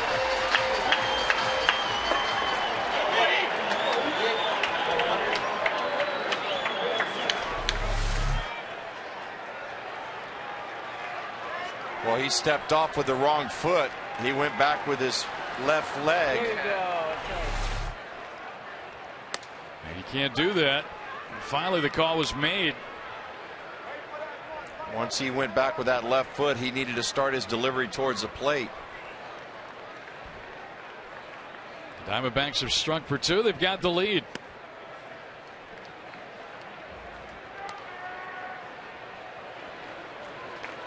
Well, it's an easy break for the Diamondbacks, and Hill's probably a little upset. He had an easy RBI sitting out there. All he had to do was hit something out in the outfield.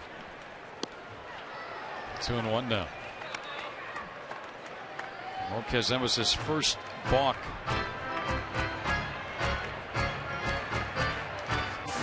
Well, Adam Eaton has played a big part in this inning. First career run batted in. Scores on a balk. And that would have definitely got the run in.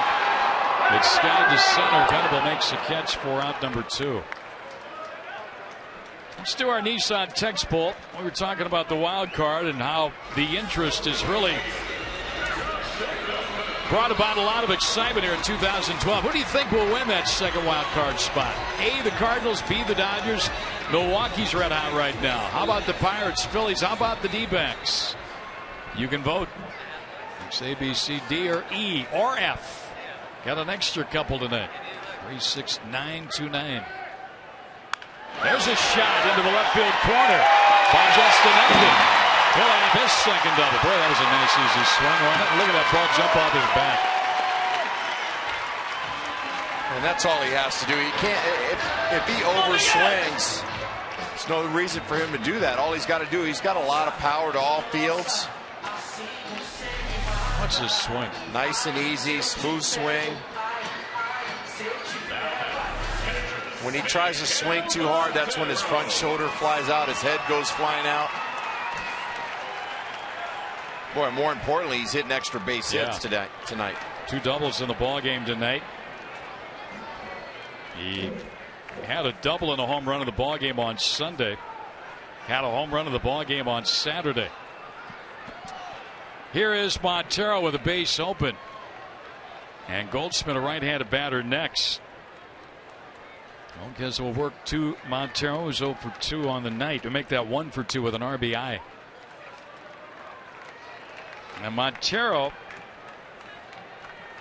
in the last 2 ball games, 3 doubles, 3 runs batted in. Look at that 352 mark. Runners in scoring position. 440 since August 7th. And that's getting the job done. They're giving him that whole left center field gap if he can get one out there. See whose name was also in that grouping? Chris Johnson. And 3 of the players were catchers: Posey, Montero, and Molina. 2-0 count. And he's got room out there, as you said, in left center. Miggy's swinging the bat well, which he's doing right now. He hits a lot of balls that way.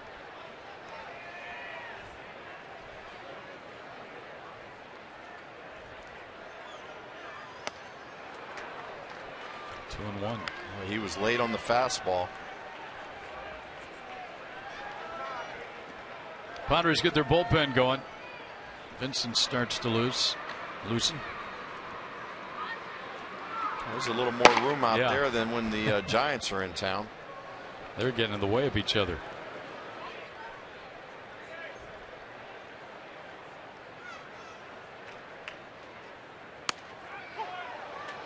Good pitcher's pitch there, and he got it for a strike at Volquez. 2-2. And this is what we call a comeback pitch, where the pitcher throws it right at the left-handed hitter's hip and it rides back over the plate. Greg Maddux was one of the best at that pitch.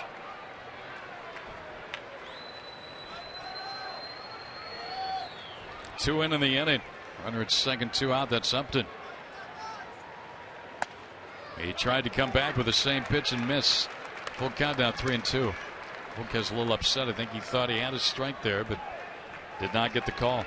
Well, and the tough part for the hitter is when you throw 94, 95, you got to make up your mind real quick if you're going to go after that pitch. Diamondbacks have made him work this inning, and his pitch count now over 90 on the night. And they've gotten the lead, trying to add another one here. This was the final of last night's ball game, 3-2. And it hit him.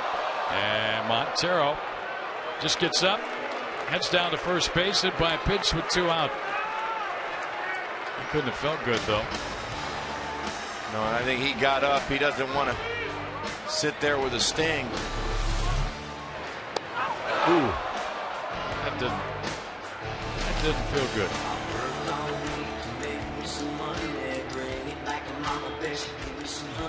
Darren Balsley, the pitching coach, out to visit. Our Geico quote, manager Kirk Gibson on his catcher Miguel Montero. He's energy every day. You just realize that he's a catcher and does that, and it makes it all the more impressive. There's a lot of responsibility for a catcher. You have to call the ball game. then have to try and be productive, and Miggy's right in the middle of the batting order. A run producer. He's in the middle of the game. He's got to know all the hitters on the other team, how they're going to pitch guys. He's got meetings before each game with his starting pitcher. He has a lot of responsibilities, and he's a team leader. Yeah. Here's Goldschmidt now with 2 on and 2 out. And a strike is called. Well, I tell you got to be sitting fastball here because he struggled with that breaking ball. That's the same pitch that hit Miggy in the foot. Montero at first base. Upton at second, 2 down. Montero leads the club in hit by pitches. That's the 10th time he's been hit this year. Speed, and that got Kerwin Danley. He's down on the knee and slowly getting up. And he's gonna walk it off a little bit. John Baker, the catcher, runs out to stall a little bit. Catchers and the umpire behind the plate, they take care of one another on foul balls.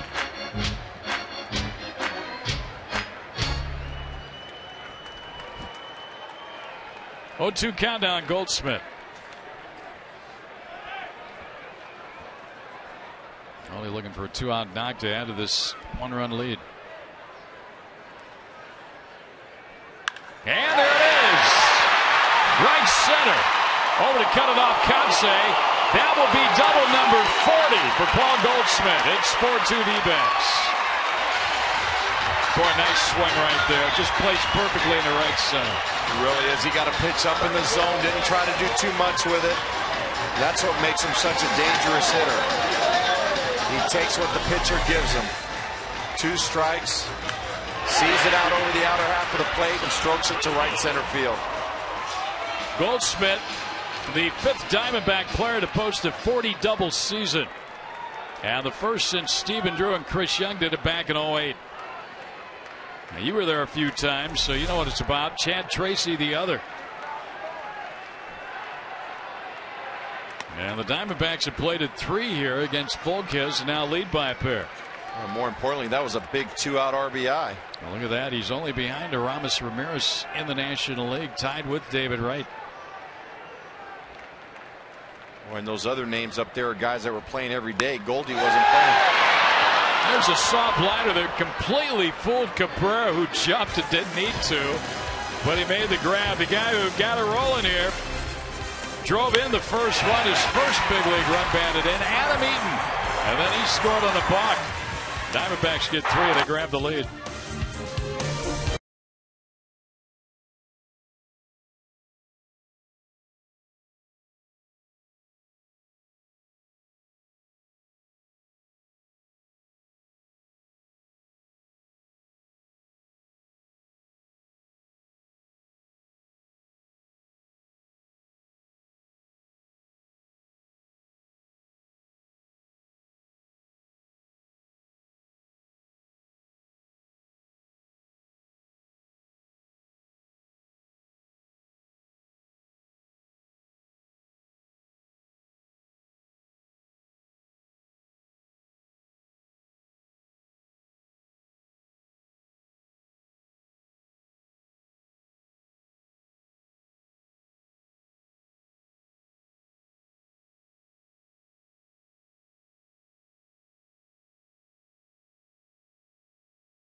Make sure you have tickets for next weekend's home series with the Cubs. You can get a ticket to any of the 3 Cubs games for just $19 with the D-backs Pepsi Max Value Pack. The value pack includes a lower level bleacher ticket, regular size hot dog, 24-ounce Pepsi, and a free bottle of Pepsi Max. All for just $19. Call now, 602-514-8400, or buy it online at dbacks.com/value. That'll be the final weekend you can spend here at Chase Field, so come on out. Diamondbacks and the Cubbies. Trevor Cahill gets a strike in on Yonder Alonso. Now, Diamondbacks got 3, and now Cahill trying for a shutdown inning. Alonso, Kotsay, and Venable, all 3 left-handed hitters here.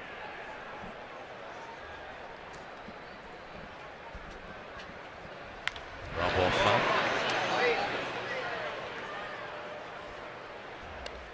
Cahill's got a second win now because he was trailing in this game until his team went out and scored 3 for him. The bottom half of the 5th. Remember how that inning started, the 3-run 5th inning, an infield hit by John McDonald. Eden's first RBI, a triple. He scored on a balk. And then with 2 outs, Upton started another rally with a double. Montero hit by a pitch, and Goldschmidt drove in a run. It's a lot of production up and down the order tonight. Diamondbacks shooting for their 3rd straight win here. Trying to get back to 500. Base hit right field to start the inning for Alonso. A 1-2 pitch.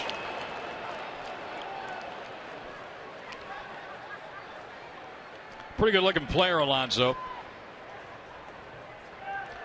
Our APS Energy All-Star Trevor Cahill trying to push through these middle innings of the ball game and get win number 12. And Kennedy won his 14th last night. The youngster Tyler Skaggs goes tomorrow to close out this homestand.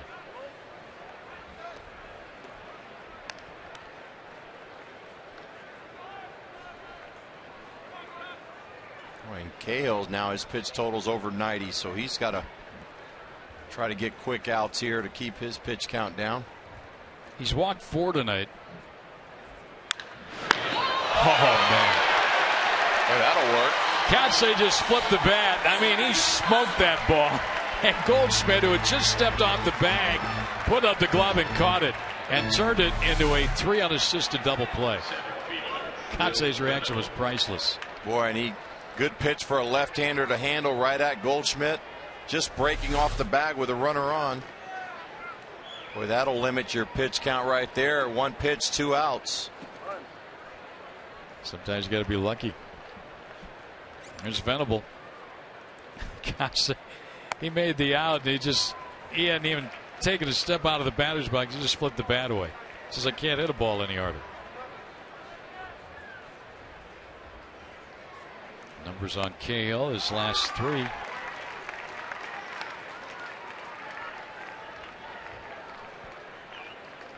Double plays. Dickey, a knuckleballer, leading the National League. Then Westbrook, a sinker baller. Cahill, a sinker baller. And tied with Cliff Lee.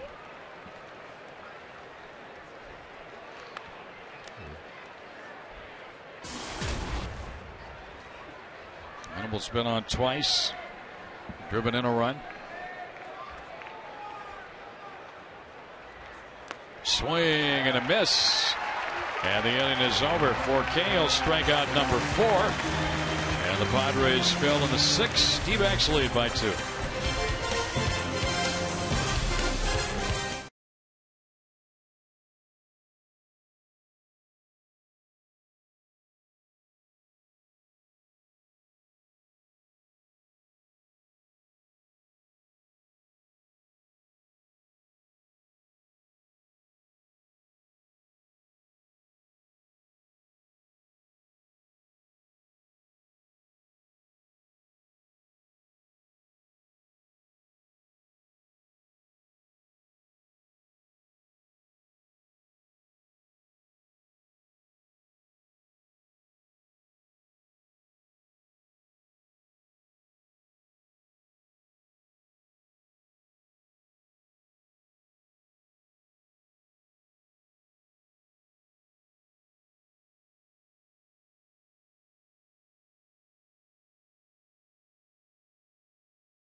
is brought to you in part by Valley Chevy. Who's your everyday hero? Nominate an everyday hero at valleychevy.com or facebook.com/Valley Chevy. Jack in the Box. Get the All-American Jack Combo at Jack in the Box. It's a no-nonsense burger with fries and a drink for only $4.99 plus tax at participating stores. Valley Hyundai. Your Valley Hyundai dealers are online at valleyhyundaidealers.com. Bottom of the 6th inning. 4-2 Diamondbacks lead. They got 3 in the 5th inning. Erased a 2-1 deficit. And Edson Volquez back to work against Ryan Wheeler. He was the only Diamondback who did not bat in that 3-run 5th. John McDonald and Trevor Cahill.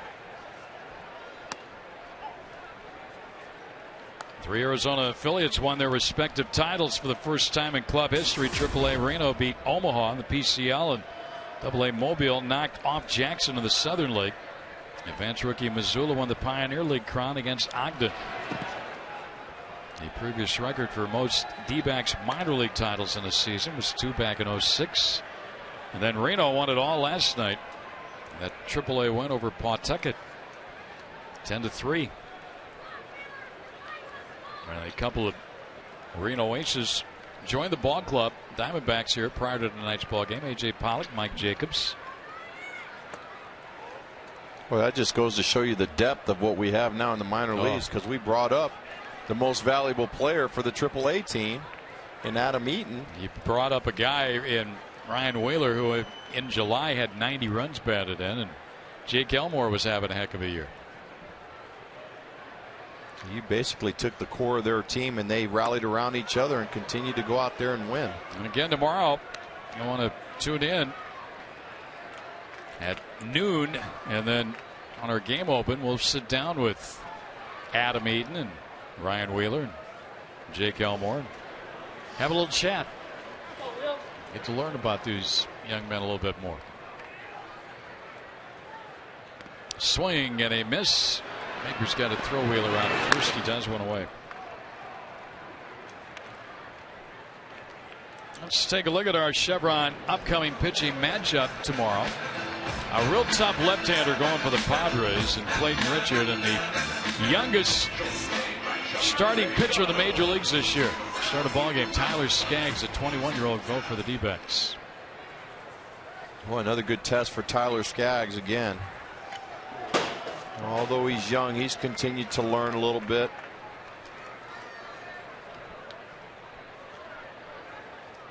Every day that these guys are up here, it helps them for next season, and then going into spring training, because they're going to get there with a little bit more confidence.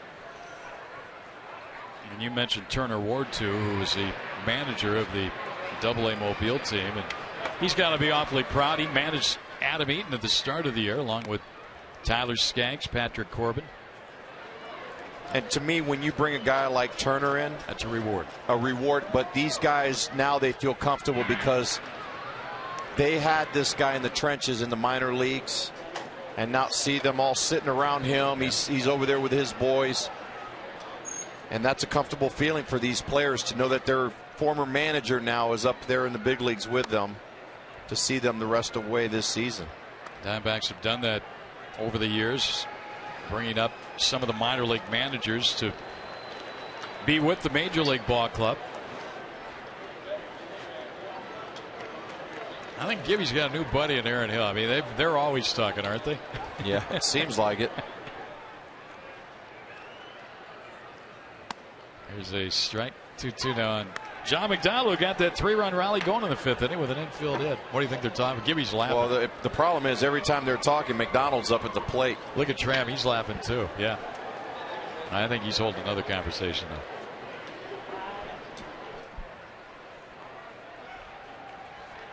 Ground ball to right center. Forsythe's got it. And throws McDonald out. 2 down.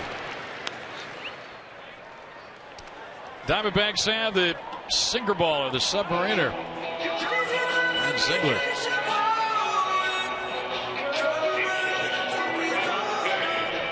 And we're going to get a pinch hitter here. Mike Jacobs going to come off the bench, and he is going to bat for Trevor Cahill. So Cahill's night comes to an end after 6 innings, and Jacobs, just up from AAA Reno, is at the plate. 101 games, 18 homers, 60 runs batted, and he's had time in the big leagues for a few different ball clubs, including the Mets. Swinging a miss, Kansas City. Here's the Diamondbacks, another left-handed hitter off the bench. Boy, and to me, this is a tough situation for Mike Jacobs because of the fact that he played with Baker at Florida, the guy catching behind the plate. So the catchers know your strengths and weaknesses. I always found it difficult as a player to go up there when the catcher that you've played with before is on the other team. Swing and a miss. Jacobs, 6 major league years with the Mets, the Marlins, the Royals, and then the Mets again. He has hit 100 career major league home runs, including 32 for Florida back in 08 when he drove in 93 runs that year. Had a 20 home run season for the Marlins, 19 with Kansas City in 09. And he taps this one foul. Let's go down to Brent Stanky. Brad. Yeah, had a chance to talk with Jacobs before the game, and very humbled by his experience. He was suspended from baseball for using performance-enhancing drugs, and the D-backs brought him back in, and he just said he's overwhelmed a little bit by emotion earlier today, that the D-backs would give him a chance to own up to his mistakes and get back in this game that he loves so much. So good to see him fessing up to that and getting back to this big league level. 31 years old, so he's not old by any standard.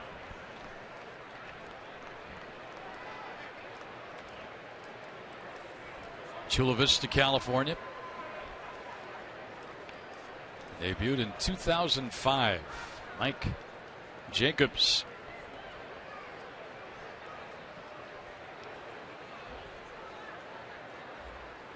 And he takes the ball inside. Done a nice job now to get the count back even at 2-2.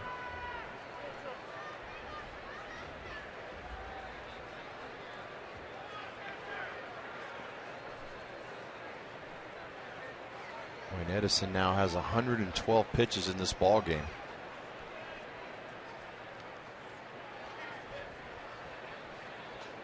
He's scheduled to bat second in the 7th inning, so this will be his last inning of work, you would think.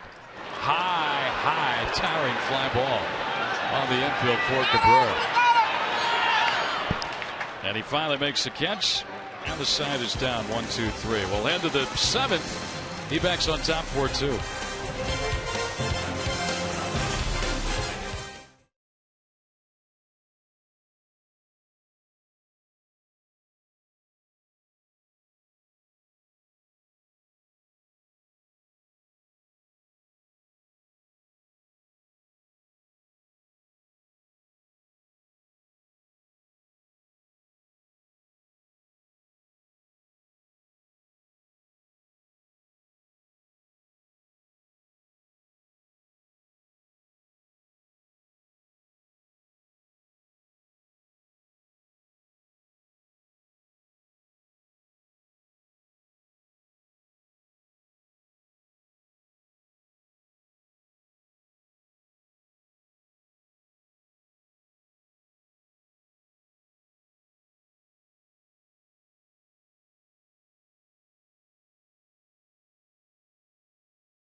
LaShawn McCoy and the Eagles will be in Glendale. They'll take on Larry Fitzgerald of the Cardinals. Coverage begins with the Built Ford Tough Fox NFL Sunday pregame show at 9 a.m.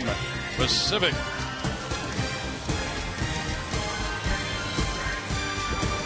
Here we go to the 7th inning. And on the pitch for the Diamondbacks. Boys, he's been good, huh? Brad Sigler takes over for Trevor Cahill. Cahill worked the front 6. He's Ziegler's appearing for the 71st time. John Baker will lead it off. And then in the on deck circle to hit next, it's like Andy Perino.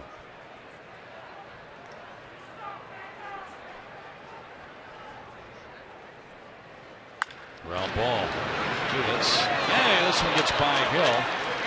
So that one found a hole out there, and Hill didn't get it. Leadoff single. But hitting the ball on the ground is nothing new against Ziegler.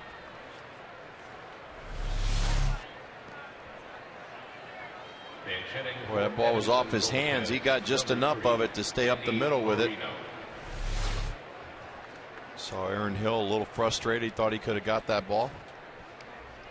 Ziegler's got him right where he wants him. Double play situation. He's dialed up 17 this year.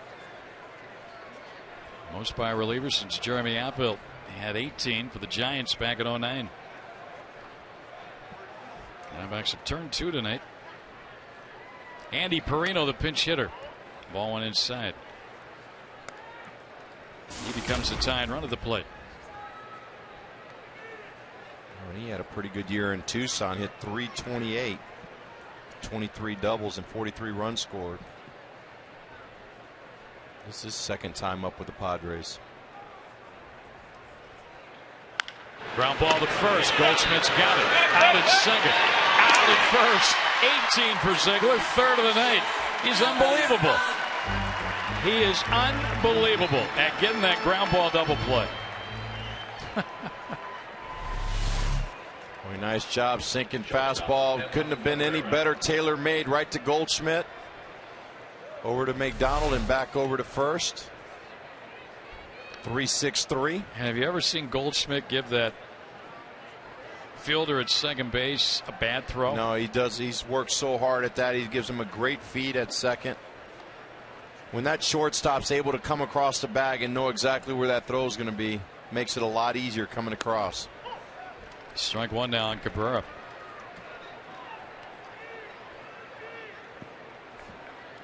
So 2 quick outs here in the 7th.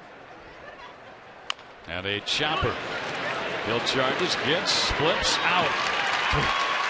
3 ground balls, 1 a double play. Ziegler out of the 7th. Will go to the bottom of the 7th. 4-2 D-backs.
Nick Vincent comes on to pitch for San Diego. And his club trailing 4-2 is 20th appearance of the year. 4-2 Diamondbacks later. They got the top of the order coming up. Here in the 7th inning, we're joined by Joe Borowski in the booth. And Trevor Cahill tonight. Joe, he went 6, 5 hits, 2 runs. As Eaton tries to bunt.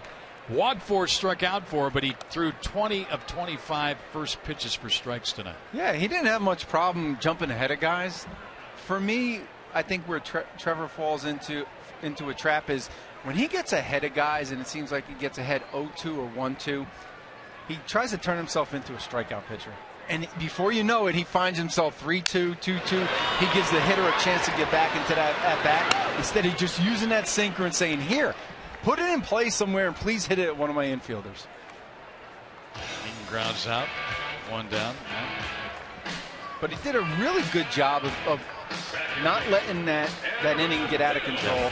He walked a few guys. Both of them wound up scoring. But he did a good job of limiting the damage right there and just giving the Diamondbacks a good chance to get back in this game. And then in that 6th inning, after a leadoff hit, after the Diamondbacks had taken the lead, he came back out, gave up a hit, but then got the line drive double play, which was really hit hard by Kotsay, but then struck out the next batter. So he's out of there. And of course, Ziegler comes in, gives up a hit, and then gets the double play, which we're used to. Yeah, you can't say enough about Ziegler all year. He's just been getting guys to just pound the top of that ball, drive it into the ground. Aaron Hill takes the ball outside. Just curious out of Volquez, we had mentioned the problems he'd had with the walks all season, 100. Maybe a little too overconscious and not walking anybody tonight. Maybe left a few pitches too good for some of the hitters. Yeah, that's definitely a possibility. And I'm sure that they've talked to him about you have to get your walk total down. If you're going to be a starter in this league, you can't constantly put free guys out there, because then what turns out to be a 1 or 2 run inning, when you start walking people, turns into 3, 4, 5 run innings. So yeah, when you have that in the back of your mind, you definitely leave balls over the plate where you're trying to hit maybe a corner.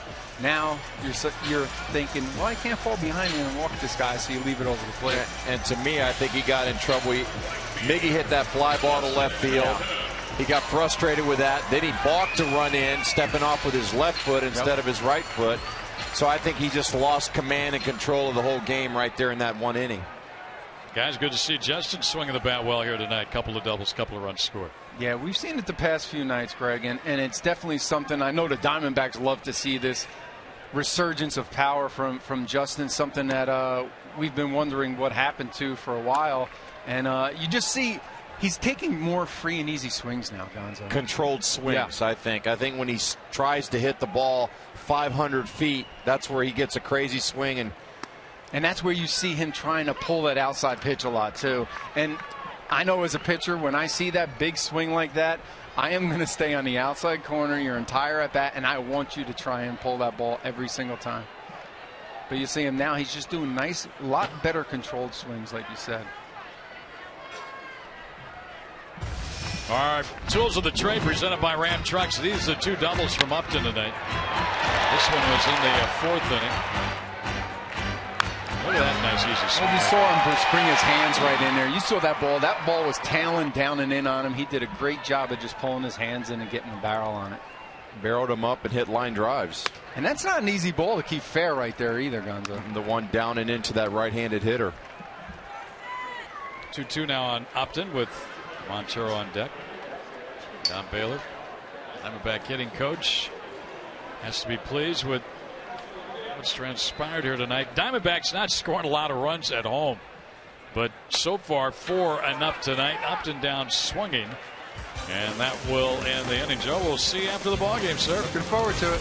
All right, 4-2 Diamondbacks after 7.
Miller Lite. That 5th inning, Diamondbacks scored 3. This is triple, the first ever run banded into the big leagues by Adam Eaton.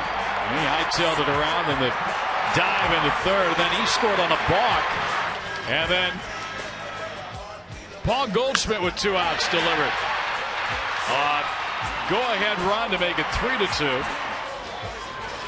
And then Diamondbacks have the lead of 4-2 as Adam Eaton out in center field gets ready to play defense behind David Hernandez, who has come on to pitch. Boy, and ideally, this is how the Diamondbacks love to set it up, with Ziegler, Hernandez, and then JJ to come in, finish it up 7, 8, and 9. That's the bridge to get to those guys. And if you can get the starter going deep like Cahill did, it makes it a lot easier for these guys. And a good fastball strike to start the night for Hernandez.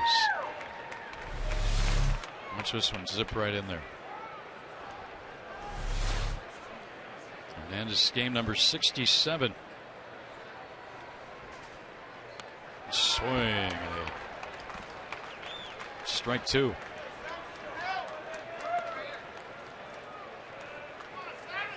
He's had his problems this year against the Padres. Well, who hasn't on our club this true. year? I mean,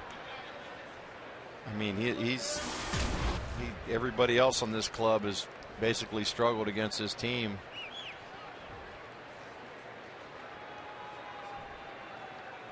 He misses away. Hernandez holding right-handed hitters this year to a 129 average. 116 at bats by right-handed hitters. They have 15 total hits. That's the 3rd best average against in the major leagues. Swung on and fouled back. Let that ball up a little bit. Forsythe, though, fouled it. 1-2. It's Forsythe and then Headley and DeNorfia. DeNorfia in for Quentin, who started this ball game.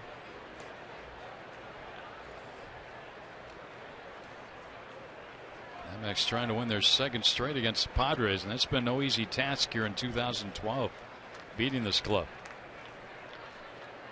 And a broken back, ground ball to second. Hill with backspin on it, gets it and throws him out. Nice play.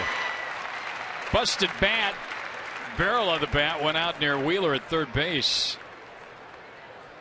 Hill made another nice play. That was not as easy as it might have looked. Well, you talk about a bat being all over the field. The handles down the first base line, the barrels out by third. It's good firewood. Don't need a lot of that out here in Arizona, yeah. but there'll come a time or two during the winter. Here's Headley, who's 0 for 2 with a walk tonight.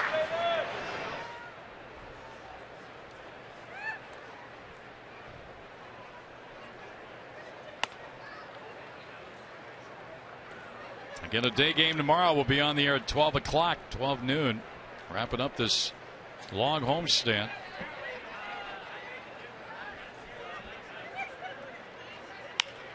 Into shallow center, Eaton on the run, dives, did not make the catch, according to second base umpire Dana DeMute. The base hit.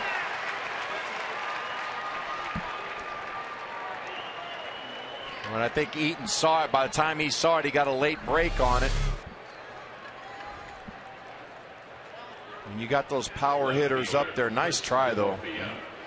When you have those power hitters, you tend to already think that they're going to hit it deep anyway, and then when they hit those bloopers, you got to come a long way. Now DeNorfia has been a thorn in the side of the Diamondbacks all year, all career, actually. Getting his first at bat of the night.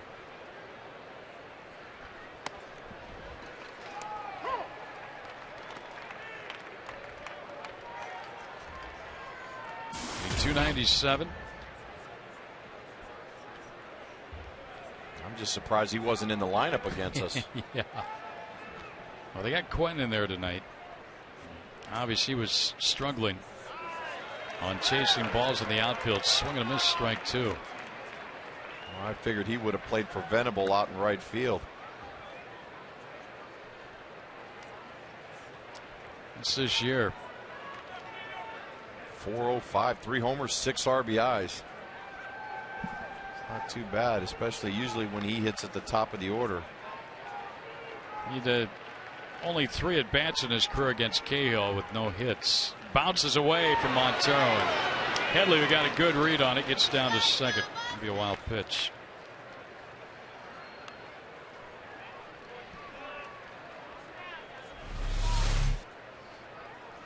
Well, he just spiked this curveball. Tried to overthrow it. Bounced out in front of Miggy. It's a right-handed hitter, DeNorvia. Since August 11th, righty's only 1 for 22 against Hernandez. Hunters with a chance here. Runner at second, 1 out. And a ground ball down to first. They get DeNorvia on a check swing roller. And that's out number 2. Let's go to our Nissan text poll question for you. See how you're responding tonight. And the Diamondbacks 65%. Who you think will win that second wild card spot? If not the Diamondbacks, looks like they're going with the Cardinals. Our fans still have a lot of hope that the D-backs are going to make a run. Well, they're due for one, aren't they? Yes, yes they are. It was the longest winning streak 4, longest losing streak 6. And we can't 5, wait. excuse me. We can't wait anymore. We have to have it now. Yeah, they like to run the table there. This Alonso now with that runner at third. He represents the tying run against Hernandez.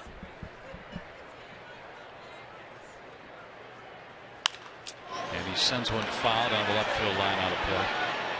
It sounded like he broke the bat. Oh, he did break the bat. He's holding the handle. Yeah. Well, he's looking like he hit. I don't think he knew. He's looking like he hit that one on the barrel and it just broke on him. Sounded like it when he hit it. Oh, that ball got in on him. He's still watching the ball. Then all of a sudden he looks to his bat. There's nothing to swing except that little itty bitty part of the handle.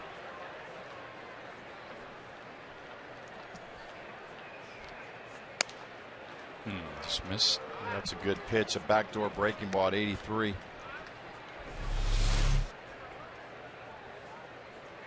That's a good pitch. Tough part is the umpire sits between the catcher and the hitter. He can't see that corner. Left field. Kubel has it. No runs. A hit. A man left. We'll go to the bottom of the 8th. 4-2 D-backs.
Pitching coach Charles Nagy had a great conversation with him earlier in this day. It's been a season of injury to some of his starters, some inconsistency. A lot of young guys have stepped up. Wade Miley, potentially a National League Rookie of the Year. But coming up tomorrow in our pregame show starting at high noon. It's part 2 of my conversation with Charles. What I thought was interesting, guys, is the fact that a lot of times when he goes out there, he obviously addresses the situation of the game, but he has to figure out how to deal with each of these guys. Some of the veteran guys, he has to challenge them a little bit. Some of the younger guys, he has to just settle them down. So obviously it's it's also part psychologist as well as talking about the X's and O's of pitching. But he's done a remarkable job in only his second full year of being a major league pitching coach. And here's the tweet earlier today that I saw from David Hernandez. I wonder if this gum from 1981 is any good. It's a baseball card. I guess they brought a bunch of cards in, and the guys in the bullpen, they're known for a pretty good sense of humor. They actually tried the gum that's over, 31 years old, and they said it almost disintegrated in their mouth. It was not very good. Not surprising, but yeah, it tasted just like the card in 1981, right? Yeah, that's why. Yeah, they used to put gum in the cards back in the day, but no longer. That's that gum that has kind of that medicine taste. Chalky and bad and not good. When I was a kid growing up, they had tops and that was it. And you'd go down to the dime store or whatever, and you'd buy a pack of cards, and you'd have that checklist. And boy, when you got a card that was hard to come by, man, you were celebrating. Yeah. No, I never used baseball cards to end my bike. Stuck it in the spokes and made that sound. Did you ever do that? Yeah, I used to do that all the time. I didn't treat my baseball cards that way. I kept them pretty good. And Montero hit by the pitch for the second time tonight. Boxberger had just come on. And that was Miggy. JJ is up in the bullpen, loosening. That's save number 30 last night. Well, what do you make of? I don't think there was anything intentional there, but that's a little ironic. Hit twice now in this one.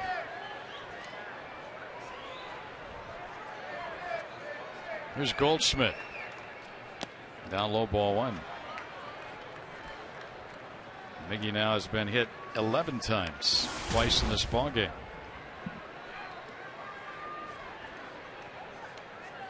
And his pitchers won't like that. You know, especially that guy. He's their cornerstone back there behind the plate. Boxberger was part of that Cincinnati deal. Came over with Grandal, Alonso, and Volquez. And Boxberger's just a 3-pitch guy, a fastball, slider, and a changeup. Out of play. Goldschmidt has a hit tonight, his 40th double of 2012. What he's trying to accomplish here, he's got to the 40 doubles now. He needs 2 homers for 20, and he needs 4 stolen bases for 20. That'd be pretty good first year in the big leagues, first full season. And he pops this one up. That ball, Forsythe out, has it. And then lost his footing and almost fell down. Follow Fox Sports Arizona's coverage of the Diamondbacks with MLB.com at 12 for your iPhone, iPad, Android, and Windows Mobile. Your live audio pitch tracking, video highlights, and more. Text at bat to 31826 or visit dbacks.com for details. There's Kubel now. Let's see Jason get that 30th home run of the season. He's already set a career high with 29. They put a shift on as Cabrera, now the shortstop, moves over to the right side. Ball 1. Boy, and the hard part for a hitter is when you see that shift, you try not to change your swing and stay to everything. You see that and you want to desperately try to go the other way. You got to stay to your strength. Way off the plate. Wheeler next. Kubel's 0 for 3 tonight. Well, I know the fans are probably thinking, why doesn't he bunt here for a base hit? Well, his job isn't to bunt, it's to try to drive runners in. 3-0. He's going to have the green light here with a 3-0 count.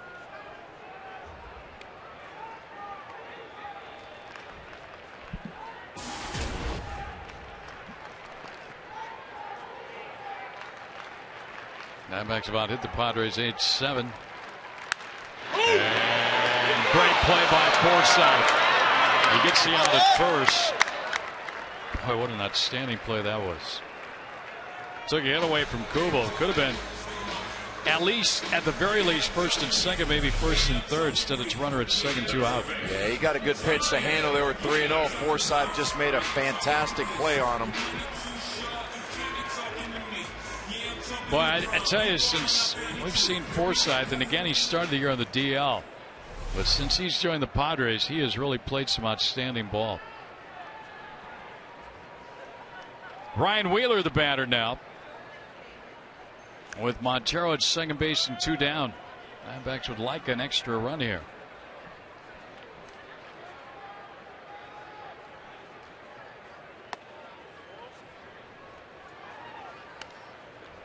Trying to make it 2 in a row over San Diego and win their 3rd straight game.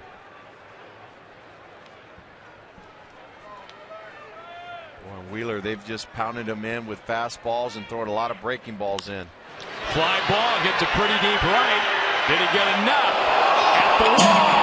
Off the wall. Kotsay didn't get it.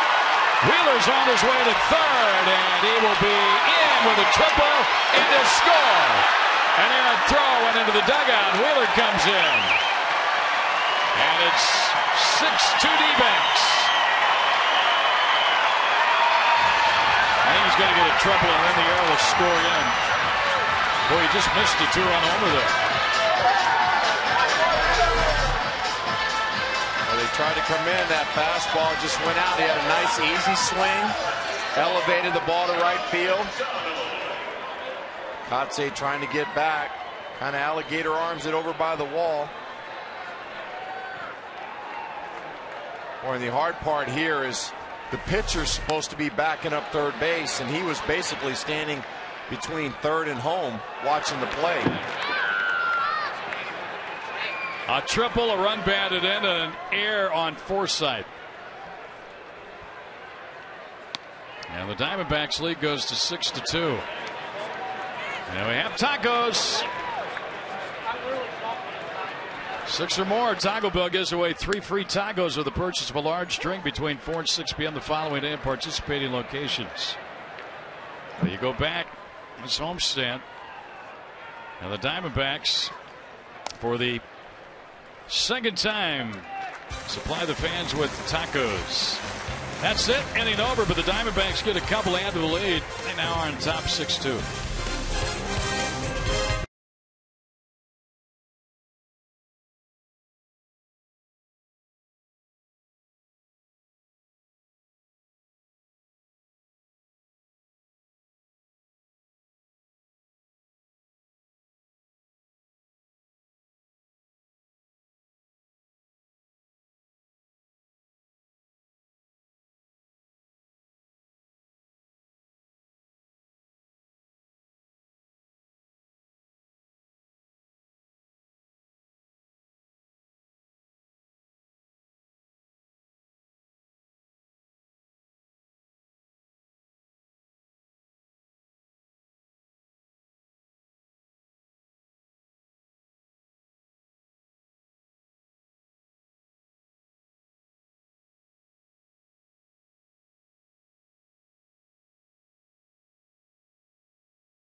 Roberts air conditioning, cool play of the game. This triple, 1-2 tonight for the D-backs. This one by Adam Eaton, and it produced his first run batted in, scoring John McDonald.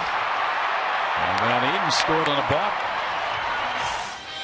Adam Eaton with his first major league run batted in, his first big league triple, and the Diamondbacks now on top 6-2. Man, Lindstrom comes on to pitch here, as this is not a save situation. JJ was up. He's still up, just in case. Lindstrom's 7th appearance with the D-backs. First outing was rough. He's been very good since. Pard takes over in left field for Kubel.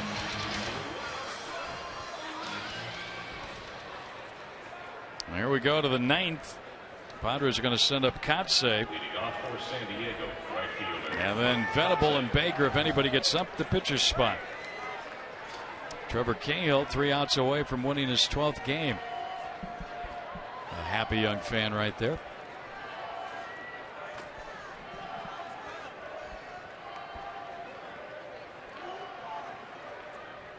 Kotsay last at bat was a little frustrated, hit a line drive right at Goldschmidt for a double play.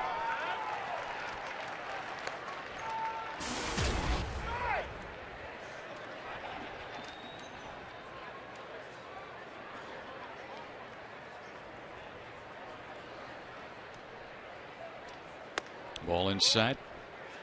Diamondbacks with a win here tonight would go 5-2 on this homestand with 1 remaining tomorrow.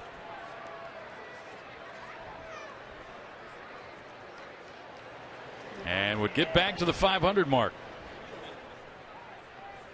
It would be the 22nd time at 500, the most in baseball. As you said, it's been kind of a yo-yo year. Few up, few down. It's crazy.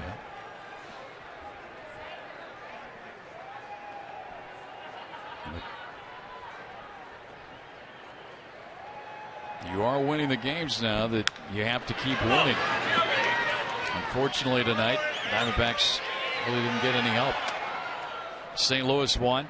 They're the team everybody chasing for that second wild card spot. Dodgers split a doubleheader. Milwaukee won. Philadelphia won. Pittsburgh did lose. And you go back and think Hudson went down early, a big pitcher in our rotation. Chris Young crashing into the wall in early April, and he was having an MVP season to start the year off with Matt Kemp. Londas, wouldas, couldas, and shouldas. Yep. It's too bad CY got back into the lineup last night for the first time since September 3rd. In the very first play of the ball game, he injured that quad.